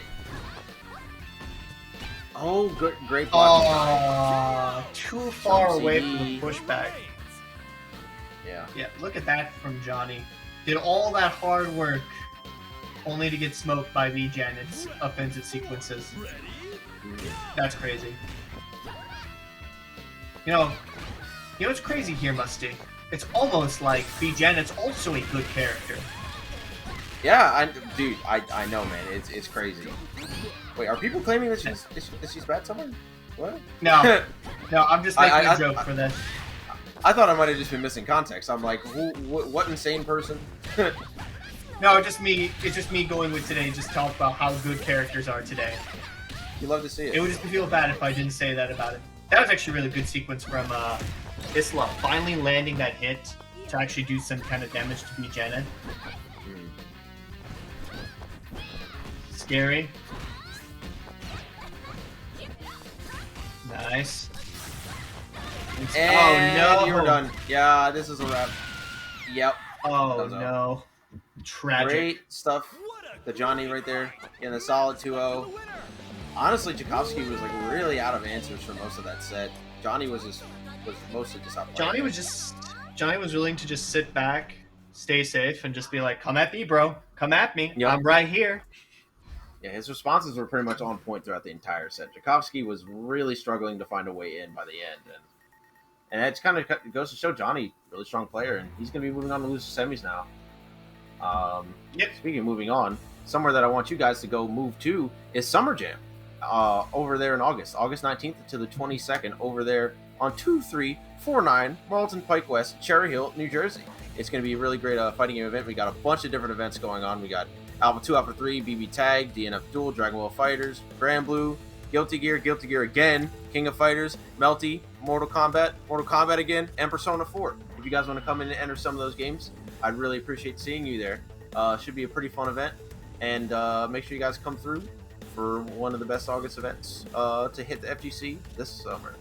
Also, if you guys want to check out the Matcherino for this tournament, we'd really appreciate that too. Still a bunch of claim codes left to use to contribute. 47 out of 50 remain. Exclamation mark Matcherino in the chat should leave you there, and every time you guys claim a code, it adds 25 cents to the pot. Or if you guys want to, you guys can directly donate. We are at $70.75 right now. I would love to see us hit 100.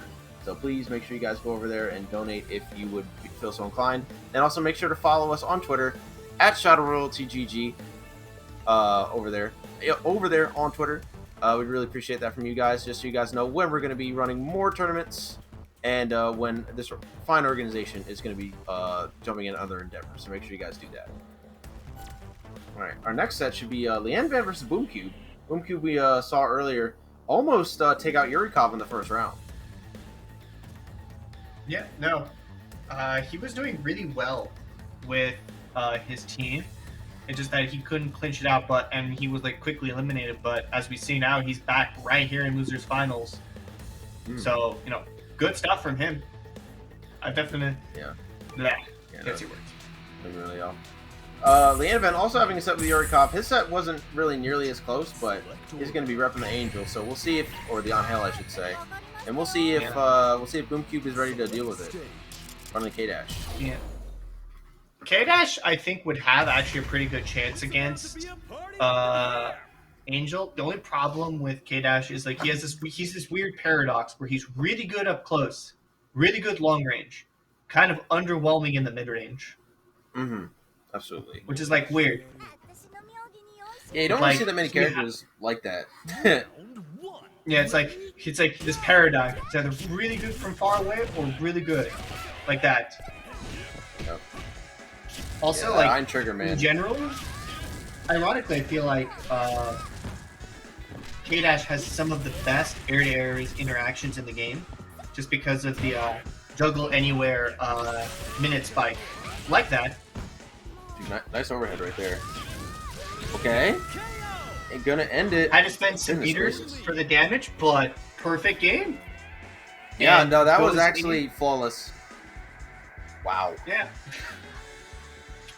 No answers to be I know found. I'm gonna continue the meme here, but it's almost like K-Dash is a pretty good character. That's crazy, dude. I could never imagine. Especially after a patch, man. Like, come on. How often does K-Dash actually came out of a patch after the game first came out in a good way? It's true. He was either nerfed into oblivion or just actually no, just nerfed. yeah, actually, straight up. He came out of patch really good. It's crazy. And now, unfortunately, he's not in a great place right now. He's getting pressured in the corner. Finds a way to get out with the Iron Trigger and gets punished for that follow-up. This is actually okay, though. Like, this position. Oh, my lord. Oh, my goodness. Maybe that's fair, I suppose. Nice. Oh, no. Oh, doesn't have meter to burn. That sucks. Oh, he does, actually. I just looked at the wrong meter. I was like, he could have done the EX spike for the punish into corner combo. But, like, that's fine. K-Dash did his job. He got a character, and he weakened a character for Kyo to come in. Oh my god, dude, look at this pressure. Yeah, oh my. That's crazy. Man, can we take a moment to appreciate the coolness that is Kyo combos? Kyo is cool, man. Now, the only thing I wish is that Boomcube had the loops down, but I understand why he doesn't. They're very hard. It's hard, and you have to delay the DP slightly. Yeah. And that's so hard. Because if you don't delay the DP, you don't hit them high enough. Nope. Oh, dude, does the X dash under, but good reaction from Boomcube blocking that. Yeah. Oh! The throw. That was sick. Big jump. Oh, nice! Punishes the roll. That was sick. So was clean sick. from Boomcube. Really clean gameplay from Boomcube right now. Leeanvan kind of getting put on the back foot throughout this entire set. The Angel got perfected. The Vanessa, while getting some work done, ended up getting outdone by the Kyo. We'll see what the whip is able to do now, though. Oh boy! No. That would have been so disastrous. That could have been enormous, but ends up getting hit same side. It is Boomcube. Knock up. Nice. Safe jump bender. Down just for the meter build. Nice. Oh, too high up to get a combo. Nice stuff. Being patient. Scary. Very scary. Oh, the JP. Okay. Let's go. That's actually a really underrated button from got a little bit of foot dive action going on. Oh my goodness. Yeah. No. The overhead. That was so sick. Oh no! Gets a hard knockdown. No! Could have punished that. He did just slightly too late. Okay. This. Plus frames? Oh yeah. This is dead even right now. Didn't get a grounded hit because of the DP from Boomcube. Yeah. Oh, and the slash gets punished. Ends on the wrong side. Level 2. Ugh. Yeah. Man, we were just talking about how good Boomcube was doing, and then Leeanvan was just like, hold my beer. I got this. Yeah, no, Boomcube was really suffering versus the whip, and Leeanvan was taking full advantage. Very solid game one from them. But we'll need to see how much more Leeanvan can pull off in the point war, because it was not looking great for the Angel in the beginning. And if Boomcube can catch on a little bit more acutely to the whip, it might end up being a much harder time as far as the rest of the set goes. Yeah. Ironically, I feel like this matchup is really bad for Angel without meter, because you can't guard cancel like his actual guard break setups. So, and with a character with limited defensive capabilities, you're going to be really struggling. Like right here, this is exactly the reason that would suffer. Yeah, like a lot of times, Lee is like really suffering under the weight of Eintrigger anti-air, like because the way you have to approach a lot of characters as Angel is either just commit to a run or go for that jump in, and the Eintrigger upper will definitely stuff you a lot. I mean, we're seeing that literally right now. Like that Eintrigger is just like forcing it, but he does get the Shatter Strike, so now he's able to build the momentum and probably get like at least one more interaction needed to kill, which is all Angel needs to like steal around. Oh, nice. Tried to go for the guard break, but really good roll from Boomcube, and end up gonna I did say like any interaction could potentially kill, and maybe Leeanvan was like, okay, he's not gonna do something unsafe here. He's gonna let me do it, so maybe I can set up the situation. But now we're on the Vanessa, and last time Vanessa did a great job against. Oh no! Ends up punishing the shatter strike. This is actually so bad, because now like Boomcube's Look actually at this corner carry, man. Oh hey, my god! He needs it. He needs it. Honestly, and now he's gonna use corner carry again. Jesus. Yo, can we take a moment to appreciate the styling combos? And as I say that, he perishes. As I say that, he perishes. The story of K-Dash, man, coolest combo in the game into get hit. Get hit, die. What are you doing, man? Try to play a video game. The story of the cool character's life, man. Every time. Oh my god, just the CD. Oh, but no up kicks. Ends up catching the roll anyway. It's okay. It's okay. He did that intentionally to preserve his meter. Totally, dude. Totally. He didn't want Lee to end up baiting the meter out, you know? Yeah, see? Okay, there we go. Calculated. He now gets all his life back and saves his meter. Totally calculated. Totally calculated. 100%, dude. And now... That's exactly what he's doing. I would have done the same thing. Dead even meter. Now let's see if Boomcube can make the adjustments needed to deal with this whip. I mean, right now the big thing is, like, Boomcube actually has the meter advantage, which is a big deal. Oh, never mind. That's slightly changed. Yeah, it's about dead even right now. But it's okay. Like, the thing is, like, Whip cannot immediately kill interaction without losing a massive amount of resources. This is, like, so awkward. Oh my god. The jump angles. Nice attempt. Oh. Nice throw. That was a good jump CD, and he was trying to air, but the angles are so awkward to cover. Oh my god! Oh, that's so sad, because like Boomcube definitely almost had it. This is really getting away from Boomcube right now. He needs to get a solid hit on the whip, but Lee is just playing neutral too well right now. The jump arcs just make it so difficult to air, and when he does the double jump, it's so difficult because he's just out of range, and the invincibility from like his character's DPs just wear off, but they're just not big enough to actually catch Whip in the air. Which leads. Here we go. Really Finally got an air. Nice. Get the meaty on the ground. Nice. Okay. Hit the combo. Full ender. Yeah. We have 3 bars Nice. on deck. That was crazy. It's gonna hurt a lot, but it's not quite gonna kill. Oh, okay. So close. Just need a throw, just need a tap, just need a sweep, just need anything. Oh, but nice. That jump in actually just beating out Rajinkin clean. Gets crossed up. Oh my god. No. Oh that no, hard don't work. up. And now it's just like, you gotta guess. Oh, great rollout.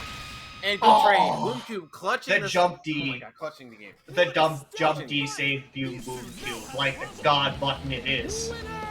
Actually, it's not as godlike as it was in 14, but it's still a god button. Oh, Jesus. Okay, big clutch. Big clutch from came Boomcube. clutch. 1-1. On what? Clutch Gamers? Oh, man. That was a close match. K-Dash put in that work.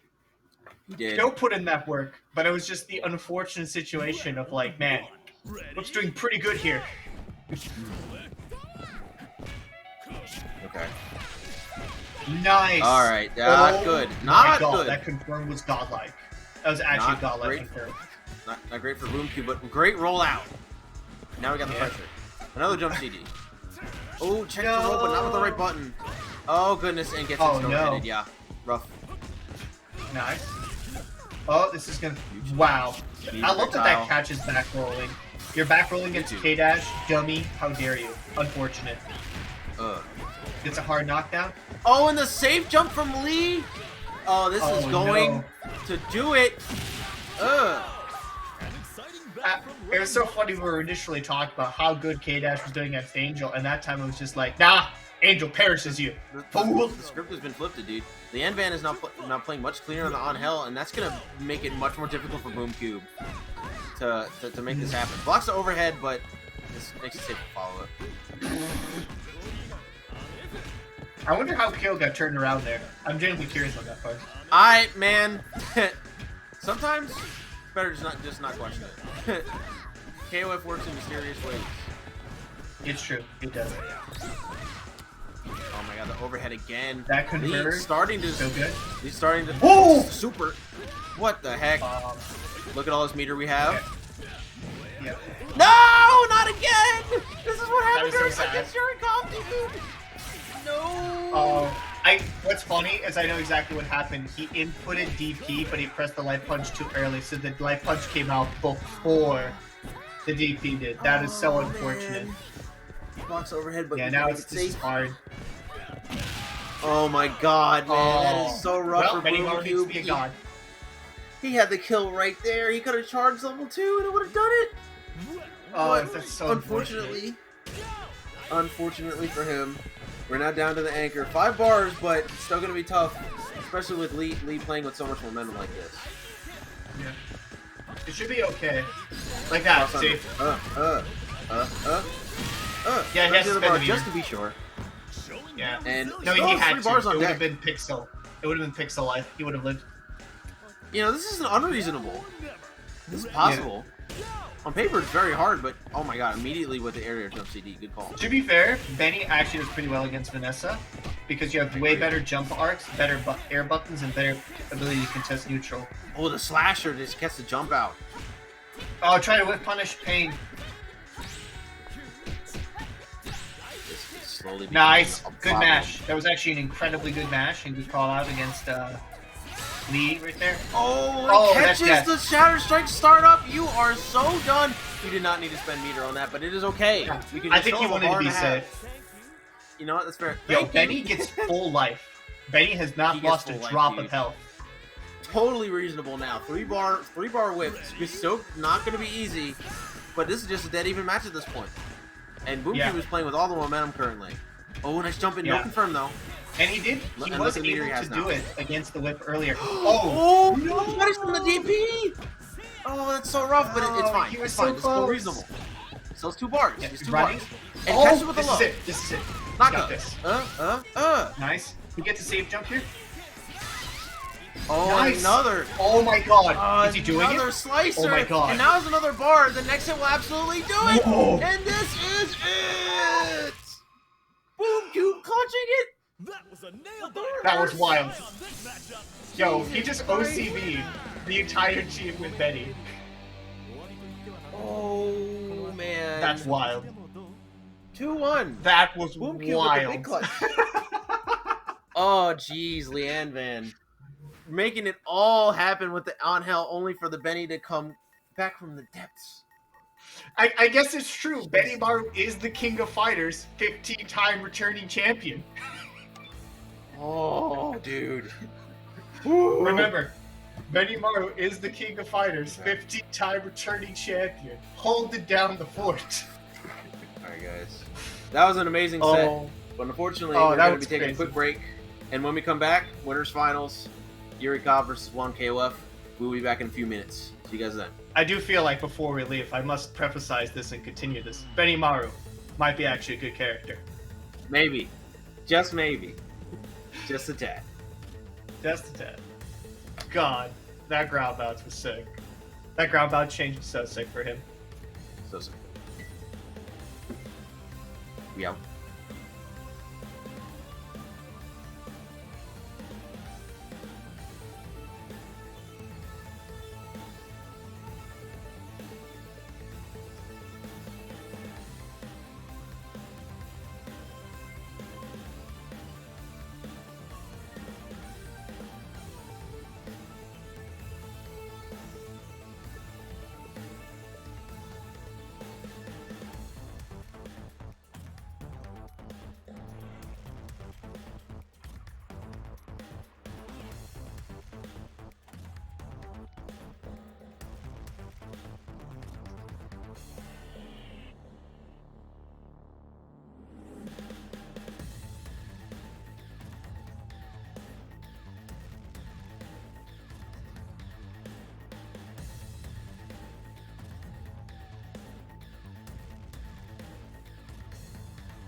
Back to Shadow Royalties rollback on block tournament number 4 KOF 15.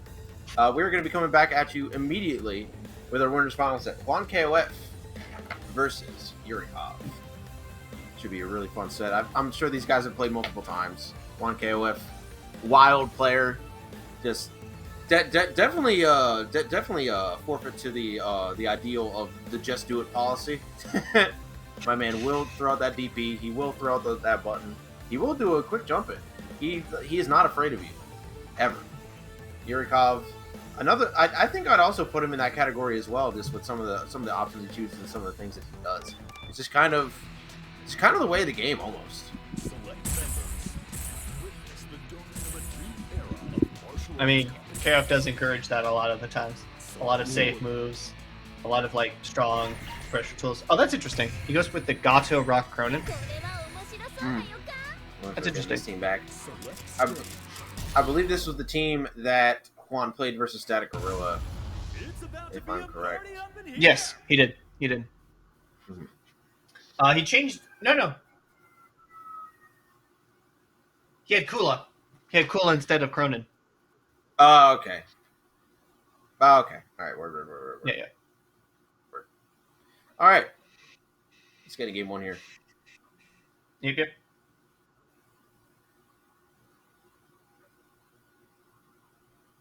The game will start, possibly. Maybe. I don't see a loading thing. We good? Yeah, this is interesting. We might have had a bit of a technical mishap. Benny Maru shocked the stream. Okay, no, here we go. All right, so we have a loading screen now. I'm not quite sure what happened. I wonder if we're gonna get like the kind of situation where you just zoom fast really quickly. Oh, I don't know if KOF has that. I think it'll probably. Yeah, I think we gotta reset it. Yeah, it's unfortunately it looks like we either have a spectating issue or nope, connection errors occurred. We gotta remake the room. It just crashed. We gotta remake the room. Unfortunate.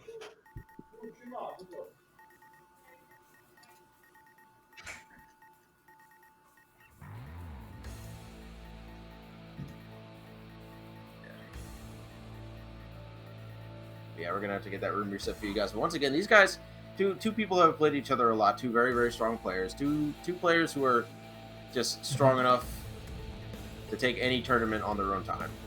And they're fighting off again in winners finals. So this should be once again a really, really entertaining set. Once we get this room up for you guys, we'll have it as soon as possible. But in the meantime, I'd like to tell you guys about a very important major event coming up this summer called Summer Jam.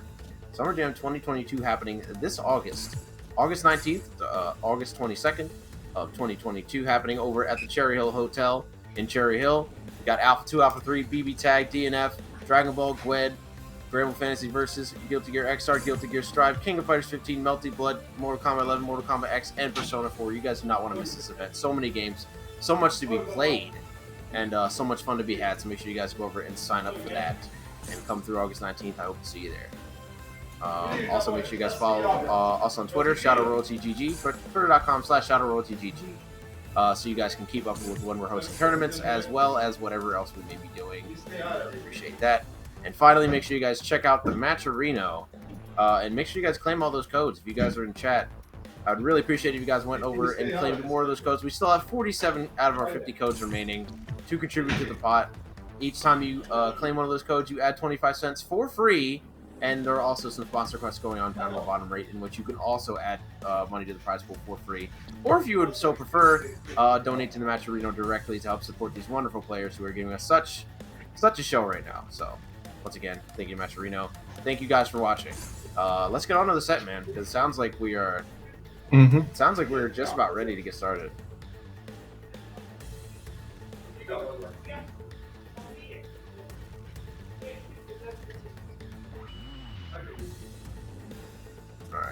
Once again, this matchup is going to be pretty intense. This is going to be our first of 3 set of the night, guys, for our winners finals, in which we will then move to losers semis, losers finals, and then on to grands.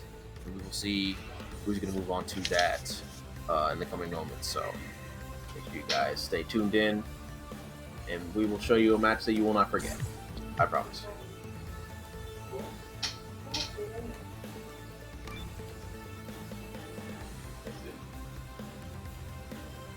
get out the bracket. Yeah, we got Johny, Boomcube, and losers. Once again, pretty good sets. So what do you think about this matchup, Lancelot? Yuri versus Juan? Yeah. I don't know. Because to me, Juan has always been kind of like a guy who likes to be on offense a lot and like forcing you to react to his decisions. But Yurikov is a much more... What's he like for? He looks more for the opportunities to... for a mistake to happen and then capitalize with offensive momentum. So his offense is a lot tighter when he lands a hit, but Juan basically tries to prevent clean hits from occurring. And most of Yurikov's characters don't have consistent A tiers to like force like Juan to keep still unless he's playing B, Janet, or Metenkun. So Gotcha. I think it'll largely depend on what character he picks against Juan or feels comfortable picking against Juan. Makes sense. Makes perfect sense. Looks like we're currently waiting on Juan. Yeah, once again, this should be a pretty intense matchup. Like you were saying, with him, with Juan focusing on not letting clean hits happen, player that definitely thrives in the scramble. I think, like if you can force that scramble to happen, or he forces you to just take an air hit and try to reset, and then he'll try to like poke out or maybe make a reversal happen, or just find some way to get him off you. That's definitely something that he does really well in this game, especially. And I think, and it might give Yurikov some trouble, but I don't know. Yurikov is really solid, so I'm not sure. If, best example was StaticGorilla literally blocking 4 consecutive DPs. Yeah. Hey, man, you know what? I'll give StaticGorilla credit, man. He baited the meter. That's all I'll say. He baited the meter. He baited the meter, dude. What do you mean? It's all gone. Totally outplayed, dude. I mean, he did. He got rocked by himself. You know, he did. Which is like... That Cronin, he yelled Buto bit 4 times. 2 whole bars were missing. He had to assert his dominance, you see? He had to assert his dominance, man. Listen, when you're the Cronin player, you must show them that you are not afraid of the DP punish. No. The DP is power. You must not let it be the thing that's... You must show them that it is something they should be frightened of. Yeah. I think I'm liking how the meta is evolving for this game overall in general. I think after some of the nerfs to Ralph and some of the other huge, mega, ginormous button characters, I feel like the game is a lot more interactive now, and I feel like there's a lot more... there's a lot more focus on movement and a lot more focus on the quicker characters, I guess, for lack of a better term. A lot of the really good characters right now move really fast and have really good pressure and stuff like that. Where I feel like in the previous patch, a lot of it was really just full screen, one option controlling normals. like you've seen a lot of characters, especially in this meta, that have climbed up after the patch. Like I feel like my Tenkun would not be in the spot that he's in right now if Ralph did not get nerfed. You know what I mean? You know what I mean? I thought Metenkun was totally fine against Ralph beforehand. I think a better example is Yashiro would not be as good as he is right now if Ralph was not touched. Yashiro literally now takes the spot of what Ralph used to do, but just not nearly as one notey, I guess. Yeah. Well, Ralph basically had the best neutral button in the game, and there was just no contest. No character could contest 5v. No one could. Now, I still feel Ralph is pretty solid, but it's one of those things of the meta's changed a lot more because far cancelable normals are more important for a lot of characters. So a lot of the better characters that we're seeing right now at the top echelons of play have far cancelable normals, Rock, Elizabeth. Not Elizabeth. Sorry, Elizabeth's actually not a good example. But Stancy, Cronin, Yashiro, Kula, B. Janet, Yep. All these characters are really good ones. Yeah, Chizuru too. Because Stan C is actually a really deceptively good one. And I feel like my only problem right now with the meta is that Cronin's DP is too good. It has too strong of like risk reward attached to it, with it being cancelable and super cancelable, and allowing for like really messed up follow ups after it. And it's like a part of his basic BMB, so I think they should nerf the super canceling a bit. Yeah, just, I feel like the way that buffs... DP works is yeah. What were we gonna say? I was gonna say, like, other than that, I just like some buffs to some characters. I think Vanessa's command normal could be a lot better, and I would like that to be buffed because it hurt it. Ironically, I want a revert on Dolores. I want them to bring back Mud Coffin damage, but I want them to nerf her super damage because I'd rather she have high damage off of meterless BMBs, but her cash outs with supers be hit as compensation. I agree. I think that'd be pretty interesting. Because like Sand Coffin does like nothing now. It's like kind of funny how little damage it does. It's still a great combo tool, but now you have to use meter to cash out, or you get nothing. Yep. It's not that great. The reward isn't really high. Yeah. But she's an okay anchor, but then you have Cronin, and it's like, why are you playing this character over Cronin? I would like Ramon to get buffed, but I don't think he's ever going to get buffed. Yeah, so I feel like they're afraid of good Ramon because like the few times Ramon has been good, he's been good for like a really annoying reason, which is I'm just gonna block string you and force you to spend meter to guard cancel roll, otherwise you die. Well, I mean, we already have that. It's called playing Vanessa. Yeah, true. You know what? True, but yeah. You know what? I was gonna say. All right, it looks like we're actually gonna be getting Johny and Boomcube now. I think Juan and Yurikov are. Yurikov and Juan, not quite sure what's going on, but right now we're going to be getting Johny versus Boomcube. Once again, should be a pretty interesting set. Boomcube kind of almost beating Yurikov earlier in this bracket, taking out Leeanvan with a ridiculous Benny Maru comeback, and Johny taking out Chekofsky pretty handily. So I'm curious to see how these two shake up against each other. Yeah, it's definitely going to be something that's like I'm very excited to just see what happens, and I think it's one of those. Like I think we're going to see a lot of like fun developments between them. So I'm very excited to see what Boomcube offers or brings to the table. Actually, one more buff I would like is I would like them to not make Billy horrible. Yeah, you know what? That'd be cool. You know, like it's so messed up what they did to him, man. Like in like the note of Billy's release when they said why they made 6A one hit, I'm like, this makes no sense. What do you mean? Like the character doesn't work anymore. Like it's insane. I still love it because I remember when 6A hit crouching opponents on the first hit. I'm just like, I'm convinced this is a bug. I am convinced this is a bug. It's like Stan C not hitting standing opponents. It's like, I'm convinced this is a bug, but I don't know. Yeah, it's so amazing how they nerfed him from 14, where he was pretty good in 14, like actually a very solid character in 14. But then they nerfed him from that point onwards for no reason. He's like terrible. Like he's actually worse than Ramon, which is like the most insane thing to say. He does like I'm not sure. Actually, no, I agree with that. I do actually. Yeah, no, 100%. He's pretty horrible. Yeah. Like I will say actually. I'll say. You go ahead. You say everything. No, you go first. I was gonna say I do have good Billy.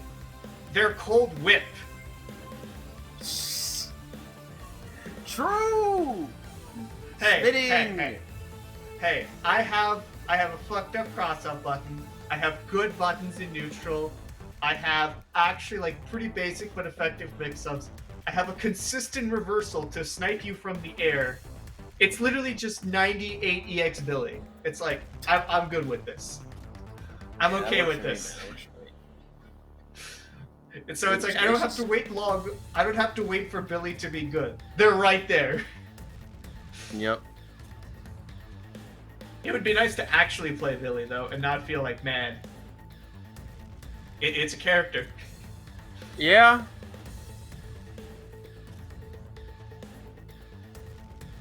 Okay. Looks like we might be missing.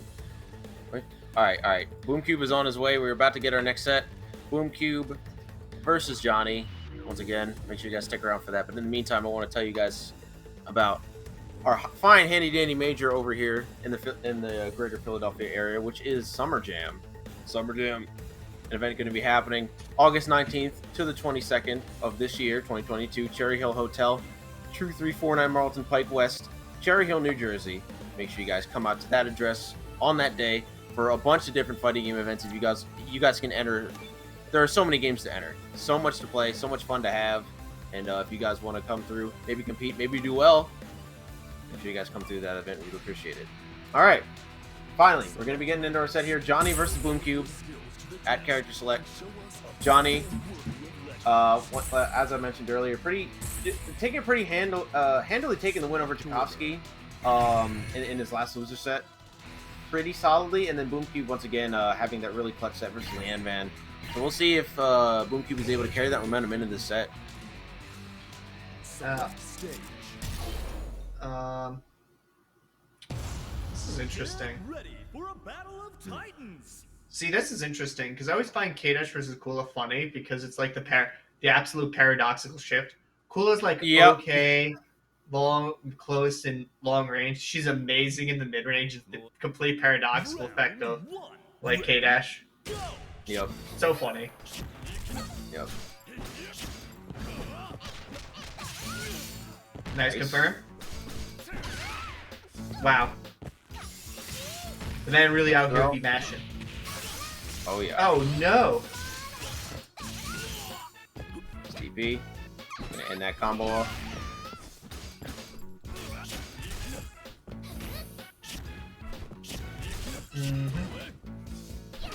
Yeah, Boomcube trying to play neutral here, but Johny, it's like I think Boomcube might struggle a little bit against Johny here because Johny is really not one to bite unless he's reacting to something. Yeah, no. He's very, Johnny's very really good that way. Yeah, Johnny's just very reactive, and like one thing you noticed immediately there is that Kula's jump arc is just so insanely good. And just like jumping over and like allowing him to control like the neutral in such a like methodical fashion.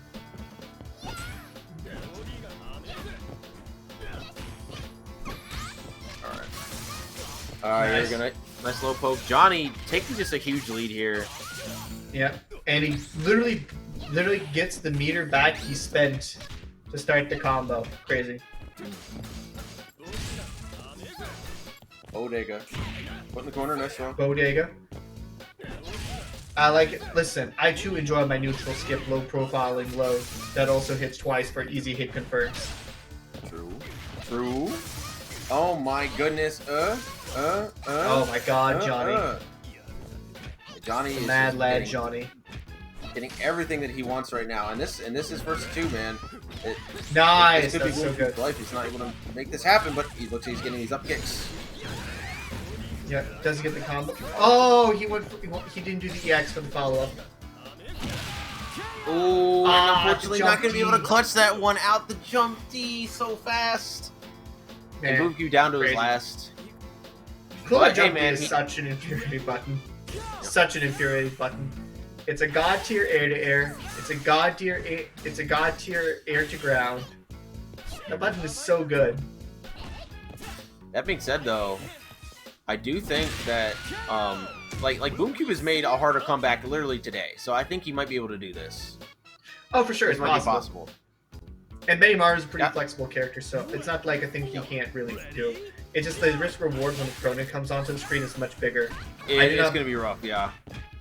I'm more like B-Gen is shown by Johny to be like really strong character, but like Cronin I think is a bigger concern I would be if I was looking at this from Boomcube's perspective. Oh yeah. Uh-oh.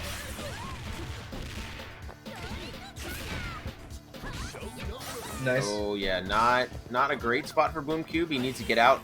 I think one more hit will actually close it out because then you can get 2 supers off, but then you won't have any meteor against the Cronin. Overall, not a great spot to be in, and he's just slowly taking more and more guard damage and damage in general as he just gets trapped in this corner.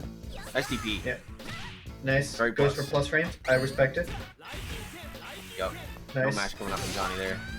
Oh my goodness. Nice. Tries to anti-air right Jinkin, but just gets stuffed by the jump CD. This should close it out. Yep. Just goes into Good level stuff. 1. Yeah. Clean stuff from Johnny just played that. The goddess Oh, of victory yeah, go ahead. smiles upon Yeah, no, Johnny played that clean. Like, mostly flawless gameplay up until, like, the end there, but Boomcube's solo Benny was not enough to make it happen. Once he got put in the corner, the damage just started to stack up a little bit too much, and then he just got to open up one more time, finish that up. Yeah, no, like, Boomcube was doing great. It just, the Benny just was not able to help close it out there, unfortunately. Oh. Pardon me on that one. round 1. Ready? No problem at all. Now let's see if Boomcube can do a little bit more with his K-Dash here. Because like you were saying, like, K-Dash does struggle in the mid-range a lot, and that's where Kula excels the most. So Johnny is, like, really purposefully picking his spot. Just so that, like, at really any range, like, if Boomcube tries to commit to something involving Ein Trigger, he can just react and then jump D in. Which is what we're kind of already seeing now. And now he's already stuck in the corner. Yep. Like, see, that's all Johnny has to do, because, like, at these ranges, it's like, Kula's, like, flying at those ranges. It's just the mid-range where, like, K-Dash struggles. Like, his normals are just not that good to compete with Kula's. Which is just unfortunate for Boomcube. Yeah, this K-Dash is getting, once again, just getting stuffed, and now we have, like, a full Kula versus character number 2. Has 2 bars, but it's still going to be hard. I like to see the right there. Oh, but just gets hit by the cross-up jump C. Disgusting. I have literally never seen jump C cross-up, ever. That was gross. Boomcube must have done something to extend his surplus. Yep. Nice.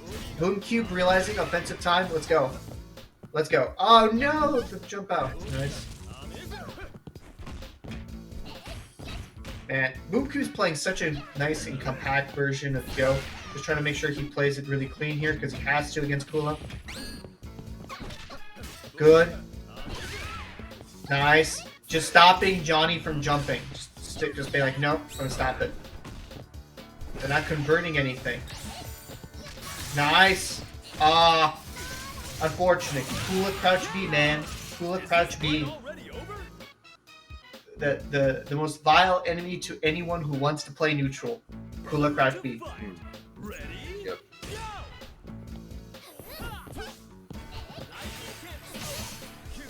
Nice.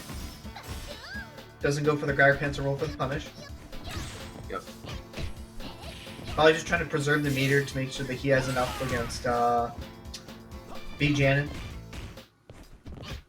Yep. BP. Yep. Nice. A nice throw. Boomcube finally starting. Yeah, he's going to get a decent amount back with 40 seconds left, but this is still tough. And the B Jenny was able to bring it back. Yeah, was definitely able to clutch it out last game when Boomcube had full health on this character, so. God, that cross-up box is so deceptive. Let's hold it. Meets with the projectile, gets that guard bar down, forces the roll. This should kill here into the level 1. And Johnny running over Boomcube, man. Boomcube did not have anything to say about that.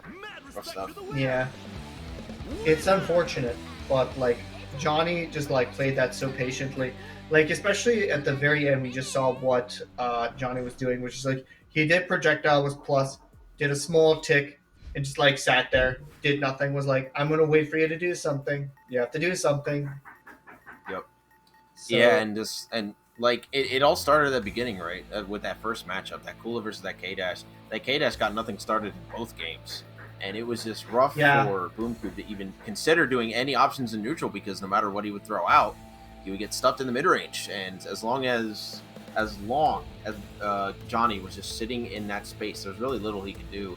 So maybe the answer was getting a little bit more aggressive, maybe like throwing in a couple of aggressive jump CDs or forcing a jump in, or maybe like a run up throw, something like that. Something just to catch Johnny off guard in that neutral. But after the momentum was built, it was hard to stop, and that Kula was just running through that whole team. So good stuff once again to Johnny. Going to be moving on to losers finals, which is actually decided. Our winner final set actually ended up happening off stream. They ended up playing that off stream. So we're going to be having Yurikov, who lost to JuanKOF 3-2 versus Johnny for our losers finals here. It seemed like it was a close set with Yurikov going 2 and Juan winning 3. Yep. Yeah. I assume it was very close. Wish we could have seen it, but, you know. Yeah. So JuanKOF sitting in Grants. We'll be seeing that next, but Yurikov versus Johny coming up right now. Already on character select, I believe, too, so should be a pretty good set.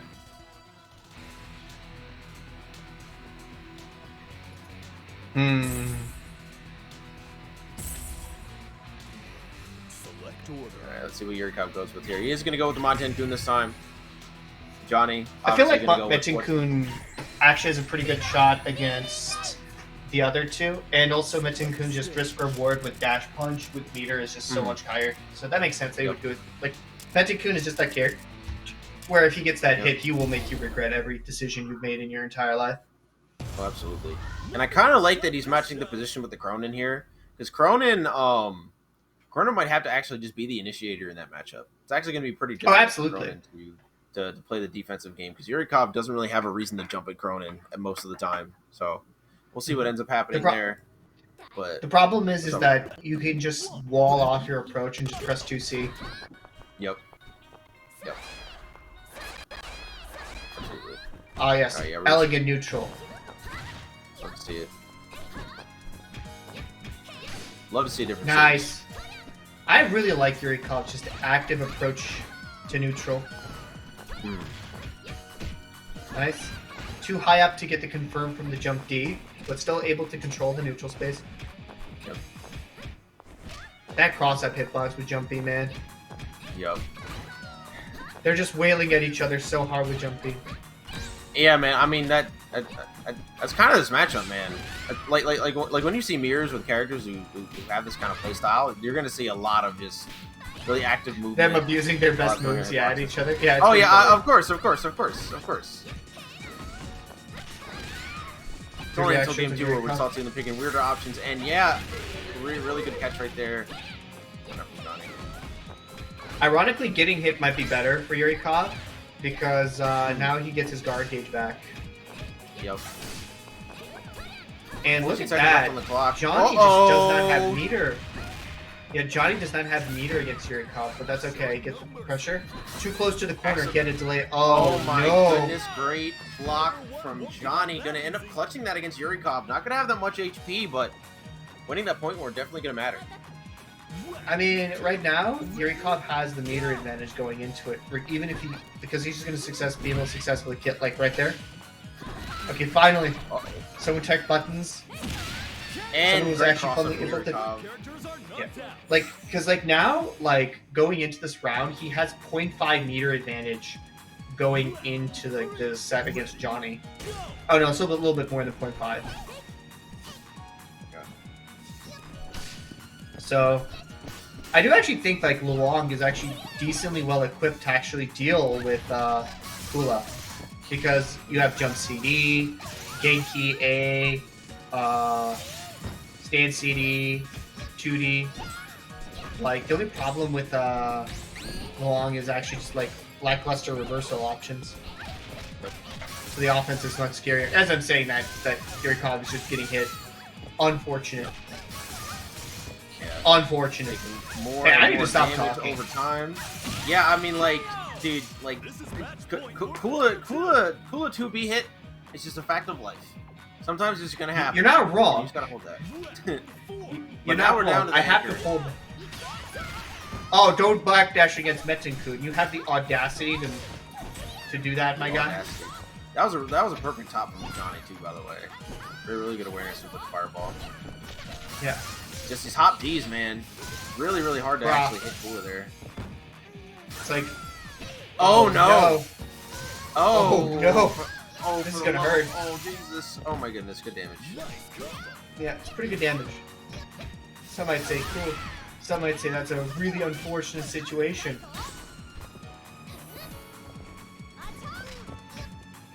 Wow, jump deep.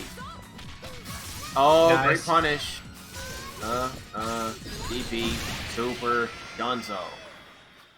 Super clean game one from Johny. What a great way to start the set. Yeah.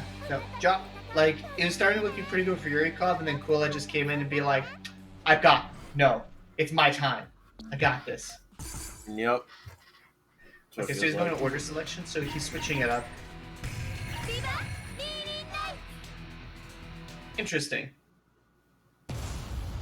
Going for the Luong.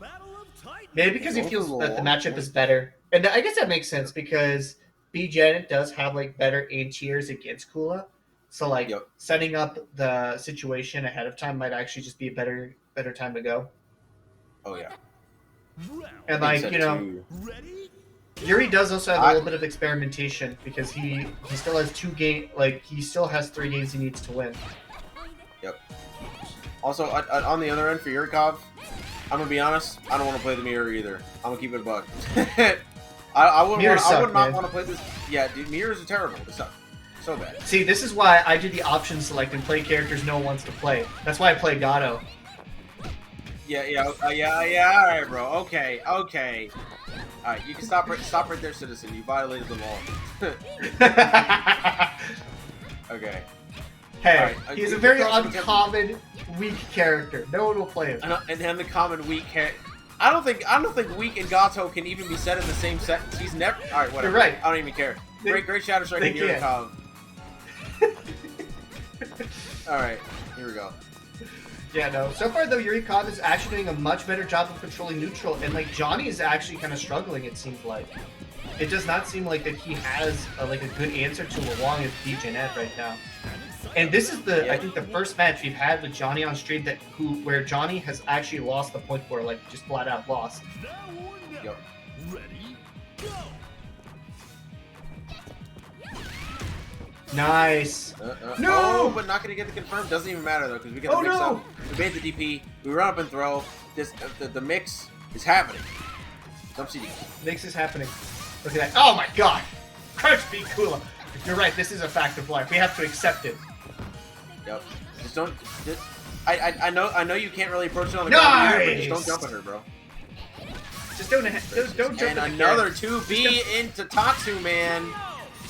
Jeez. Honestly, though, this is a way better spot for Yurikov. Yurikov now has a life lead. He still has 2 characters, and he has a slight meter advantage over Johny, which is like a huge step up to where he was before. This definitely might be a more preferable matchup against this mid cooler as well. Let's see how it goes. You have a lot better tools. You have way better jump arcs to actually contend with jump D. Like that jump B, like that juicy jump B. And then you have that too. The fly swatter, as I call it. Yep. Hi-ho! Oh god. Great guard cancel, to get out of there. You see? Nice. Jump D, now keep them in the corner. I'm grabbing you. Throw. Perish, fool. Ooh. Got the meter out. This is not a terrible situation. Yurikov just has to get in the one time. That's okay. Oh, unfortunately did not get the timing right for that combo. Gets crossed up, but no confirm from Johny. That is so unusual because it is Kula. That is very hard. Ooh, good throw. Nice. The throw text from Yurikov right now, and a good DP going out from Johny. Oh no. La la la. He's not gonna die, but he will get the meter. Yeah, he's baiting out DP, trying to force a situation. Doesn't actually die to guard cancel. Good jump in. Good jump in. Yeah. So close. And now Yurikov, while still being meter deficit, finally gets to face the Cronin. The Cronin. And he's got the Mighty Tune in the back now too. This is not a bad position to be in at all. Building up the meter slowly. Probably not even going to spend that many EXs during this round, just so he can build up the meter so that my Tenkin can have EX flash kick available. Yeah. Oh. I feel that'd be smarter. Oh no, he's spending it. He wants the damage. He does. Oh, good throw tech from Johny. He's got to be careful with these jumps though. Johny only wants one thing, and it's disgusting. A reckless DP. Yep. This is still good though. This is great for Yurikov. Yurikov now has a character, a life, and a life lead advantage right now. Yep. So far, really good play. Although it is unfortunately Cronin with 3 bars. Okay. This is where you must accept. Oh yeah. The potential fear. No punish. Was afraid of the follow-up. Actually, I just realized something. But many people don't know this, but you can actually option select the punch on any point if you have a reversal. Yeah. So here's the trick. Okay. If you do a DP input against Metenkun and and they delay it or they don't do the follow-up, you will not be caught out. You will instantly punish him. You need a reversal that's at least 8 frames though. Gotcha. That being said, though, Yurikov with a nice EX. Yeah, we were literally just, dang, that's crazy. We were literally just, he was listening. No, I didn't punish. Sure No, he wasn't punishing. Johny was not punishing Metenkun. Metenkun was punishing Cronin. But no, absolutely. The option select is if you Metenkun's dash punch, regardless of level, if you just input DP and he does it straight away, it's always -5, so you get a punish guaranteed. And if it jails, nothing will come out. If he delays it, you will always punish him. And if he does nothing, you will punish him. That sounds excellent. It's a really nice option select, but I don't see people take advantage of it. Nice. Alright, already a better start for Johny this game. Yep. It's slowly Start pushing Yurikov using to the the corner. 2C. Nice throw. Good fuzzy throw. Already has like 30% Nice. stacked up. Yeah. Nice. Oh my god, the DP. I like the use of Rin there. The attempted use of Rin was to like catching Johny out and like starting an offensive situation. Like that. Ooh, nice cross up. No confirm though. A little too high to get that. Yeah. You could have gone for the uncross up, cross up mix up, which is pretty funny. Because of the delay timings. Oh my god, Rin is such a big button. Yep. Nice! Alright, knockdown. Such good spacing Rolls and away from the awareness cross from up. Johny. Yurikov being really smart rolling away from the cross up there. Nice. Staggers it so he can't let Johny escape. Nice. Oh, and no. the trade gonna save Johnny's life Johny. there. Absolutely would have led to a kill. And now we're low on time. No, but he's it's gonna not. get hit confirmed from a low. And now he just walks back. Actually doesn't end with super. Wants to save the meter and great air from Yurikov. Gets a little bit of life back. That was Not a really much, but clutch gets a little bit of 2B life from back. Yurikov. Super clutch love from Yurikov and to confirm. Really good stuff. Alright. Now we'll see if Johnny Schooler can pick up the pieces here. Already got the throwdown. Needs very little in order to make this kill happen here. Yep. CD stance cancel. CD stance cancel. Check my nooch. Listen. My nooch. Unfortunately, the nooch doesn't matter when you lose to the fact of life. Nope. Fact of life. Fact of life. To be. Too bad. Too bad. The twoist of bees. Can you remember? The Man, I'm not gonna downest lie. of Seeing light Kula kicks. play reminds me of like how we all used to have really good 2Bs, and then like they said, we're nerfing them all, guys. Never again. No. But Kula's gonna have better combo routes for 2B.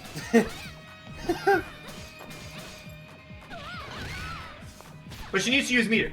She needs to use meter to get those combo She routes. doesn't need to use meter, So it's yeah. fine. It's fine. Throw! Nice guard cancel roll out. So far, like, Yurikov is just doing a fantastic job against Johny. Yeah, this is just really starting to get away from Yurikov here. Johnny is already basically even this up, but the CD whiff is going to spell disaster as he is Yeah, this going to should get be killed it. by the impending... Oh, no, he's not. What? No, he can't do it. He gets the OTG pickup, but now all he needs is like a handful of hits. This is so scary. It And just the does throw. run up throw. Run up throw. That's what's crazy is now he has a decent bit of life and a character advantage. While he may lose the meter, he has more life to work with. And like he can just play patiently now.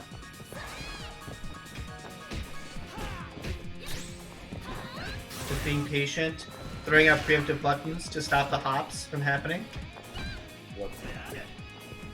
This is looking... And look at Really how good for Yurikov. Yurikov is alternating jumps with projectiles and runs, making it really hard for Mew. Charge it up. It's still alive, And now he has no meter against Metankun. That's a huge deal. Well, that's even that. Well, that's assuming he can even get this kill and actually gets the counter hit there. Yurikov, check the mashing, I guess. And now we're down to dead even on characters. I think he just Not wanted to much set up even a pressure situation, and Yurikov was just not ready for it. Yep. Yeah, Johny with not much meter to speak of though, so EXTP not really can be the answer right now if you want big damage. That was a great whip punch. Actually, he is going to build the super, but he is just going to save that bar. Respectable.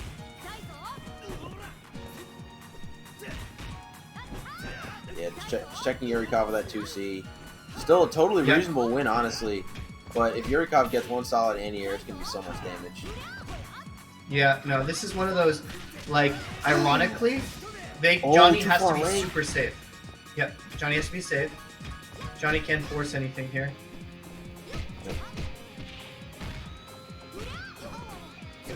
Oh! Nice punish.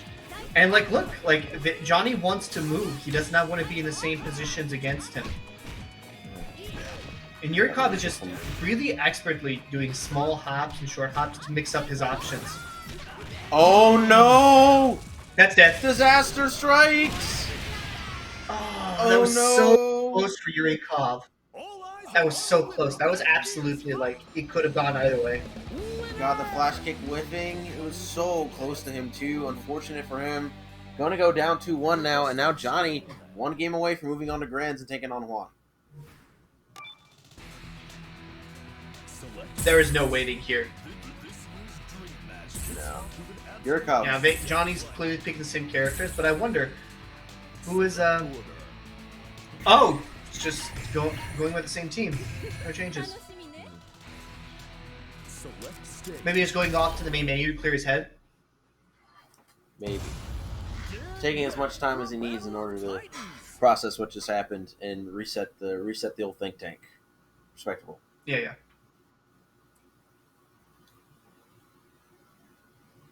And we do have the side switched. Yurikov on the right, Johny on the left. Yeah. I do feel like none of the team, none of the choices were bad from Yurikov. I think he had, like, absolutely the correct idea with the teams. It was just, like, he didn't get that one hit, and that was such a big, crucial thing. Oh, yeah. Good jump CD. Nice cross up. Good mash. I think one thing also we're seeing is that Johnny's willing to mash out, just throw regardless, even if he's getting hit, because it just doesn't get set up the knockdown. And Yurikov has to be much more careful with how he sets up ring. But right now, it doesn't matter. He's just letting all those hits.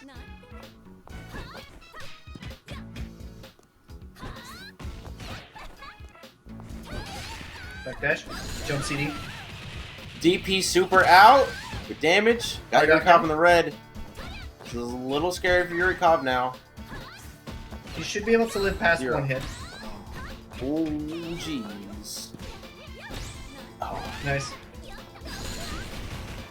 Blocks the DP super this time. Johny getting a little bit too antsy and wasting all of his meter. Not going to have a meter advantage in this next round now. Yeah, no, that's actually a big deal because now that Kula's in here, I think his logic was, okay, if I land this super, I should be able to win against him. So it should be, like, fine for me to set up that situation. Yeah. Yep. Nice.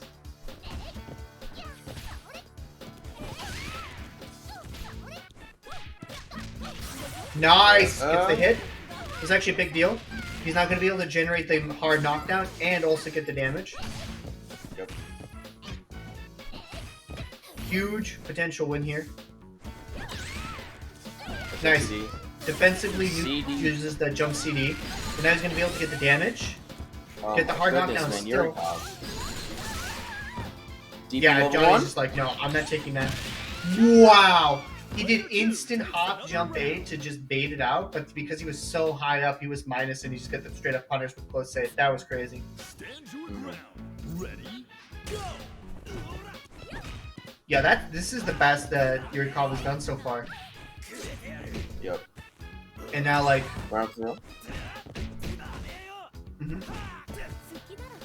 Nice. Speaking of throw, Yurikov playing out of his Minder Nice. now. He's getting the knockdown. So check. And now he has to wait here. There's not much he has to do, really. He just has to wait here. So check again, man. Neither of these guys are able to throw each other right now. Nice. Good to see. And what's funny here, though, is that even though Cronin does have a very high amount of bars right now, Yurikov also just needs to land just two strong hits as B Janet. Yeah, Johnny's not letting it rip on just the small conversions. He does not want to be minus against Yurikov here, which is kind of interesting.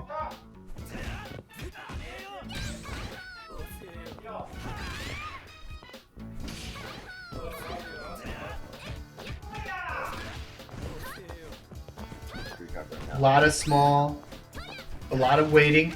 No one wants to do anything super reckless. Oh, wow! Didn't delay the follow up enough there, and ends up whiffing the DP. Unfortunate. This is. Yep. Not good. I think it's slowly. I think it's starting to get away from Yurikov a little bit. Never mind. That was an amazing EXCP. Yep, and now he gets Oki, and now he's in the corner. You have to hold it. Oh my goodness, you're done. Game 5. Game 5. Yurikov, man. You guys are playing out of their mind right now. But they're doing great stuff. In that game, Yurikov was just. Yeah, Leeanvan was just like. Yeah, and match. Yeah. Interesting. Yeah. Back to the match. Interesting. It looks like Johnny's now taking his time to go back to character select. I think it's Yurikov, isn't it? Oh well, no, because Yurikov won the match. I don't think he can go back to character select. Oh, okay. Yeah. Interesting. Or he might be able to go back to order select, but I'm not sure. The rules are a little bit fuzzy on that part. But yeah, we should be getting our game 5 right here. Oh, Yashiro. We're getting the Yashiro. Okay. Okay, so probably just like Johnny's probably just like, I just want a much easier time in neutral, and Yashiro has just like bigger buttons and can just kind of maul characters for free. So maybe that's what his reason is going into this. Just get the biggest bruiser on the field and put Kula up front. Yeah. Interesting. Might be a pretty good order select, because I do think Kula has been doing pretty good against Yurikov in this matchup so far. Yeah. And I think maybe putting Yashiro against Jenny was like was just to kind of get Jenny out of the air and maybe stuff her a little bit more often. Yeah. Could be an interesting pick. We'll see how it goes.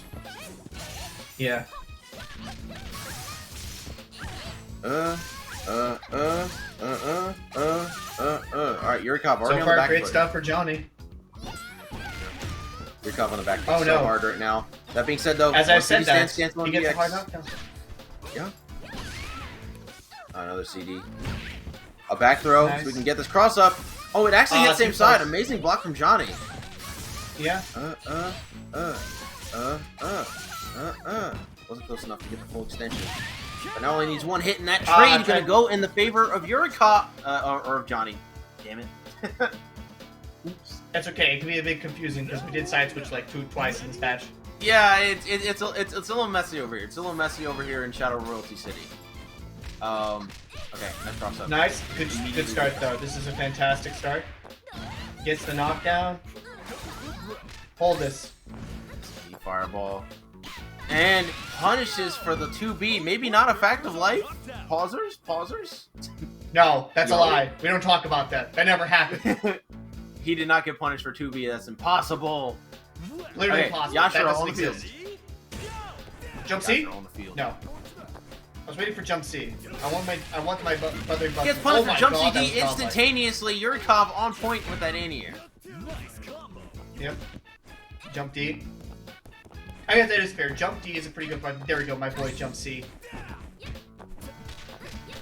Oh, that is disgusting. Johnny is getting a little bit bopped in neutral here. This is definitely not what he wanted when he decided to pick this character. A nice guard cancel. Throw. He's getting started though. He has the corner. And this is where Yashiro strives. Oh, here we go. Yoki is able to get the Starting 4A for the damage. GG. And like right now we're seeing That's like fast the overhead. pick paying off though. It's like he just has a much better time controlling that space. He has just the same like really good buttons and range to occupy. Nice. Just waiting. Tried to get a throw there, unfortunately. Not quite close enough. Oh my got god, that the was DP insane. out. Huge That actually might be dead. damage. This is going to kill. Yes, it's dead. A big punch. That was insane. That was so good. Good stuff. Johnny's Yashiro pick. Working out, man. Unfortunately, this does mean that if he dies right here, he will not have much meter for Cronin, but a dead character is a dead character at the end of the day. Dead character! Not gonna have that much, yeah. Honestly, getting the beat gen out of the way without having to rely on the anchor was definitely, honestly, reward enough for Johnny in this situation. Because now, like, it's not that much of a meter deficit, and he was actually in a worse meter deficit when they started off in the last game that Johnny won. So yeah, considering what happened, it's a lot better. Okay. Oh. Was definitely waiting for something there, but ended up just getting a back roll, and now it's play neutral with Yurikov again. Yurikov getting dash punching in. Jeez. This is Yeah, I think he wants to try to keep Cronin out. Oh, wait, CD whip cancel gets caught. Not close enough. You gotta hit those. Yeah. But yeah, also one thing I should mention about the option select, you just input DP. Like, as soon as you see dash punch connect on block, you don't delay it or anything. Yep. I want to mention that because that is important. Because if you delay it, you will be caught by delay buttons. Okay. Nice sweep. Nice. Okay. Got the spacing being put by Johnny right now. Has to get in a little bit closer, maybe get a DP off, but it's not looking good for him right now. Yurikov playing the space game really good. Oh my god! And okay, he doesn't have a super to combo into. He's gonna take the damage. But it's basically a dead even game at this point. Oh, that's 12 seconds left. Level 2, you are done. GG's. The ultra combo, and Yurikov. You whip the button against Metin-kun. Eat my dash punch. Level 2. Oh, that was such a good set, man. GG's. That was good games. Yep. Seems like just like the slight order select was better for Yurikov than just any kind of character switch. Good stuff. Yeah. The Yashiro did its job. Unfortunately, though, Johnny was just not able to make it happen with the Cronin. Did not have enough meter to make his hits matter enough, and in the end, got dash punched into level 2. Now we're going to be moving on to the grand finals. The only thing that maybe you could argue, I guess you can make like an argument that like if he canceled into super, it could have possibly have been better. Because then he would have had like the hard knockdown to like approach Metin-kun and have like a slightly better life play. But that's just like I think he did the correct play, which was just like build up space and try and like preserve as much meter as possible for the next hit to matter more. So absolutely, that's just an unfortunate situation. Yeah. Hopefully, no issues will arise this time when Juan and Yurikov play again. Hopefully. Okay.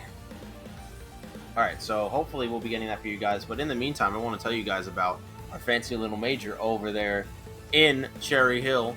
Our favorite Summer Jam. Summer Jam going to be happening August 19th to the 21st of 2022, a couple weeks after EVO. Cherry Hill Hotel, 2349 Marlton Pike West, Cherry Hill, New Jersey. We got so many games. We got a bunch of old games for y'all old heads in the chat. We got brand new games for you Zoomers in the chat, and then we got some middle-aged games for you Dragon Ball players. Yeah, so that'll be happening coming up this August. Make sure you guys are there. Should be a good time. Also, since this is our last set coming up, if you guys are sitting in chat and haven't claimed those codes on Matcherino yet, please make sure you do so we can support these players. We still, I believe, are sitting at $70 in the Matcherino right now. So if you guys want to go over there and contribute those codes, do those sponsor quests, or donate directly, we'd really appreciate it. And also, while you guys are at it, make sure you follow us on Twitter at twitter.com/ShadowRoyaltyGG. and you will be updated on whatever tournaments we have coming up or whatever else we may be doing. So make sure you guys do that. We'd really appreciate it. And okay. So yeah, right now we are currently just waiting for Juan to show. Apparently he was having some internet issues. Hopefully he was able to rectify them, but we shall see. We shall see if he shows. So once again, coming into the set, the last set was 3-2, even though we didn't quite get to see it. I wonder what transpired. I wonder how Yurikov was able to deal with Juan's like chaoticness in neutral, for lack of a better term. I mean, we showed that, at least we're showing on the results that he didn't like win. So maybe it's because, yeah. So like, it's one of those situations. Maybe it's like he got like a few good hits and was able to control Juan, and then Juan just adapted to his rhythm and pace and just like slowly snowballed the match in his favor. That's what I feel like when you watch Juan. A lot of his plays just like slowly snowballing the match into his favor and just feeling it out. Yep. You know, like I guess the best way to describe it, he's like a field player. It was close. It was pretty close. It was a 3-2. Absolutely. So I can't really assume much. I just yeah, because like I would assume that's what happened. I imagine like Juan would be a player where it's like if you feel out his rhythm and you know how to like play against him, you can maybe get a few games on him. Maybe even take a few take out some characters, maybe get a few games in. But like it's the fact that Juan has that consistency of like finding out like what it is you're trouble dealing with and adapting to it, and then like smothering you with the options that he knows can stuff it. Yep.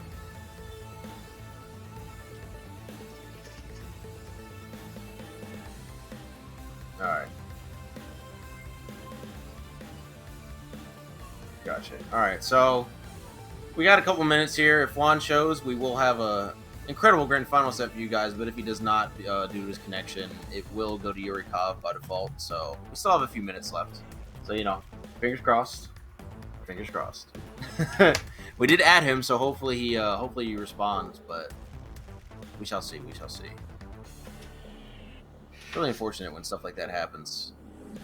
Technical issues suck. Suck.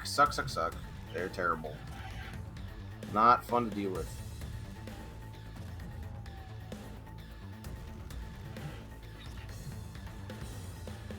Gotcha. So yeah, if the set doesn't occur, guys, we are going to be sending you guys over to Iron Fist Philly.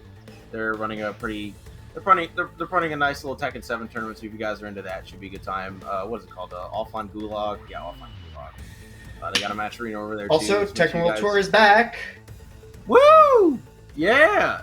Honestly, I think the Vortex last night, the last local was that actually qualified for Dojo because of their entry number. It was a Dojo, and it was a very good set. I actually, this is a small plug, but I would really recommend you take a good chance to look at Incendian too, if you want more action, not just Tekken or KOF or anything, but anything fighting game related.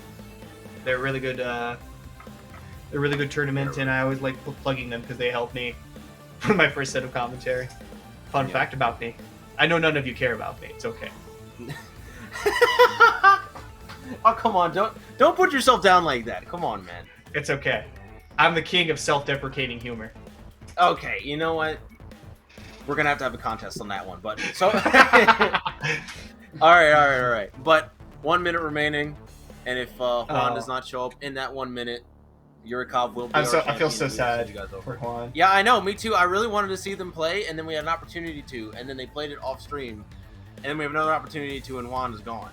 So it's I feel like I'm getting bodied here, man. I wanted to commentate some amazing King of Fighters action, but it looks like I'm gonna be getting robbed of that. I guess I'm gonna continue. So, cool at crouch B is a fact of life. Oh, yep. Whip jump C crossing up and not crossing up. That is a fact of life. Yeah, another fact of life. 2 facts of life that we have found on the stream, but right, I don't know. Gato's perpetual existence of top tierness. That is also a fact of life. Yep. All right. Unfortunately, guys, the clock has struck 9:20, so Yurikov is your champion. Unfortunately, Juan's issues got the best of him with his computer and his internet, so unfortunately, we will not be seeing grand finals happen.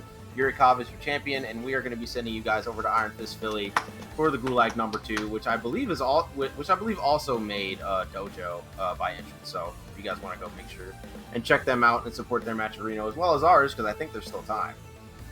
Then please do so, and we'll catch you guys next time. Thank you for watching.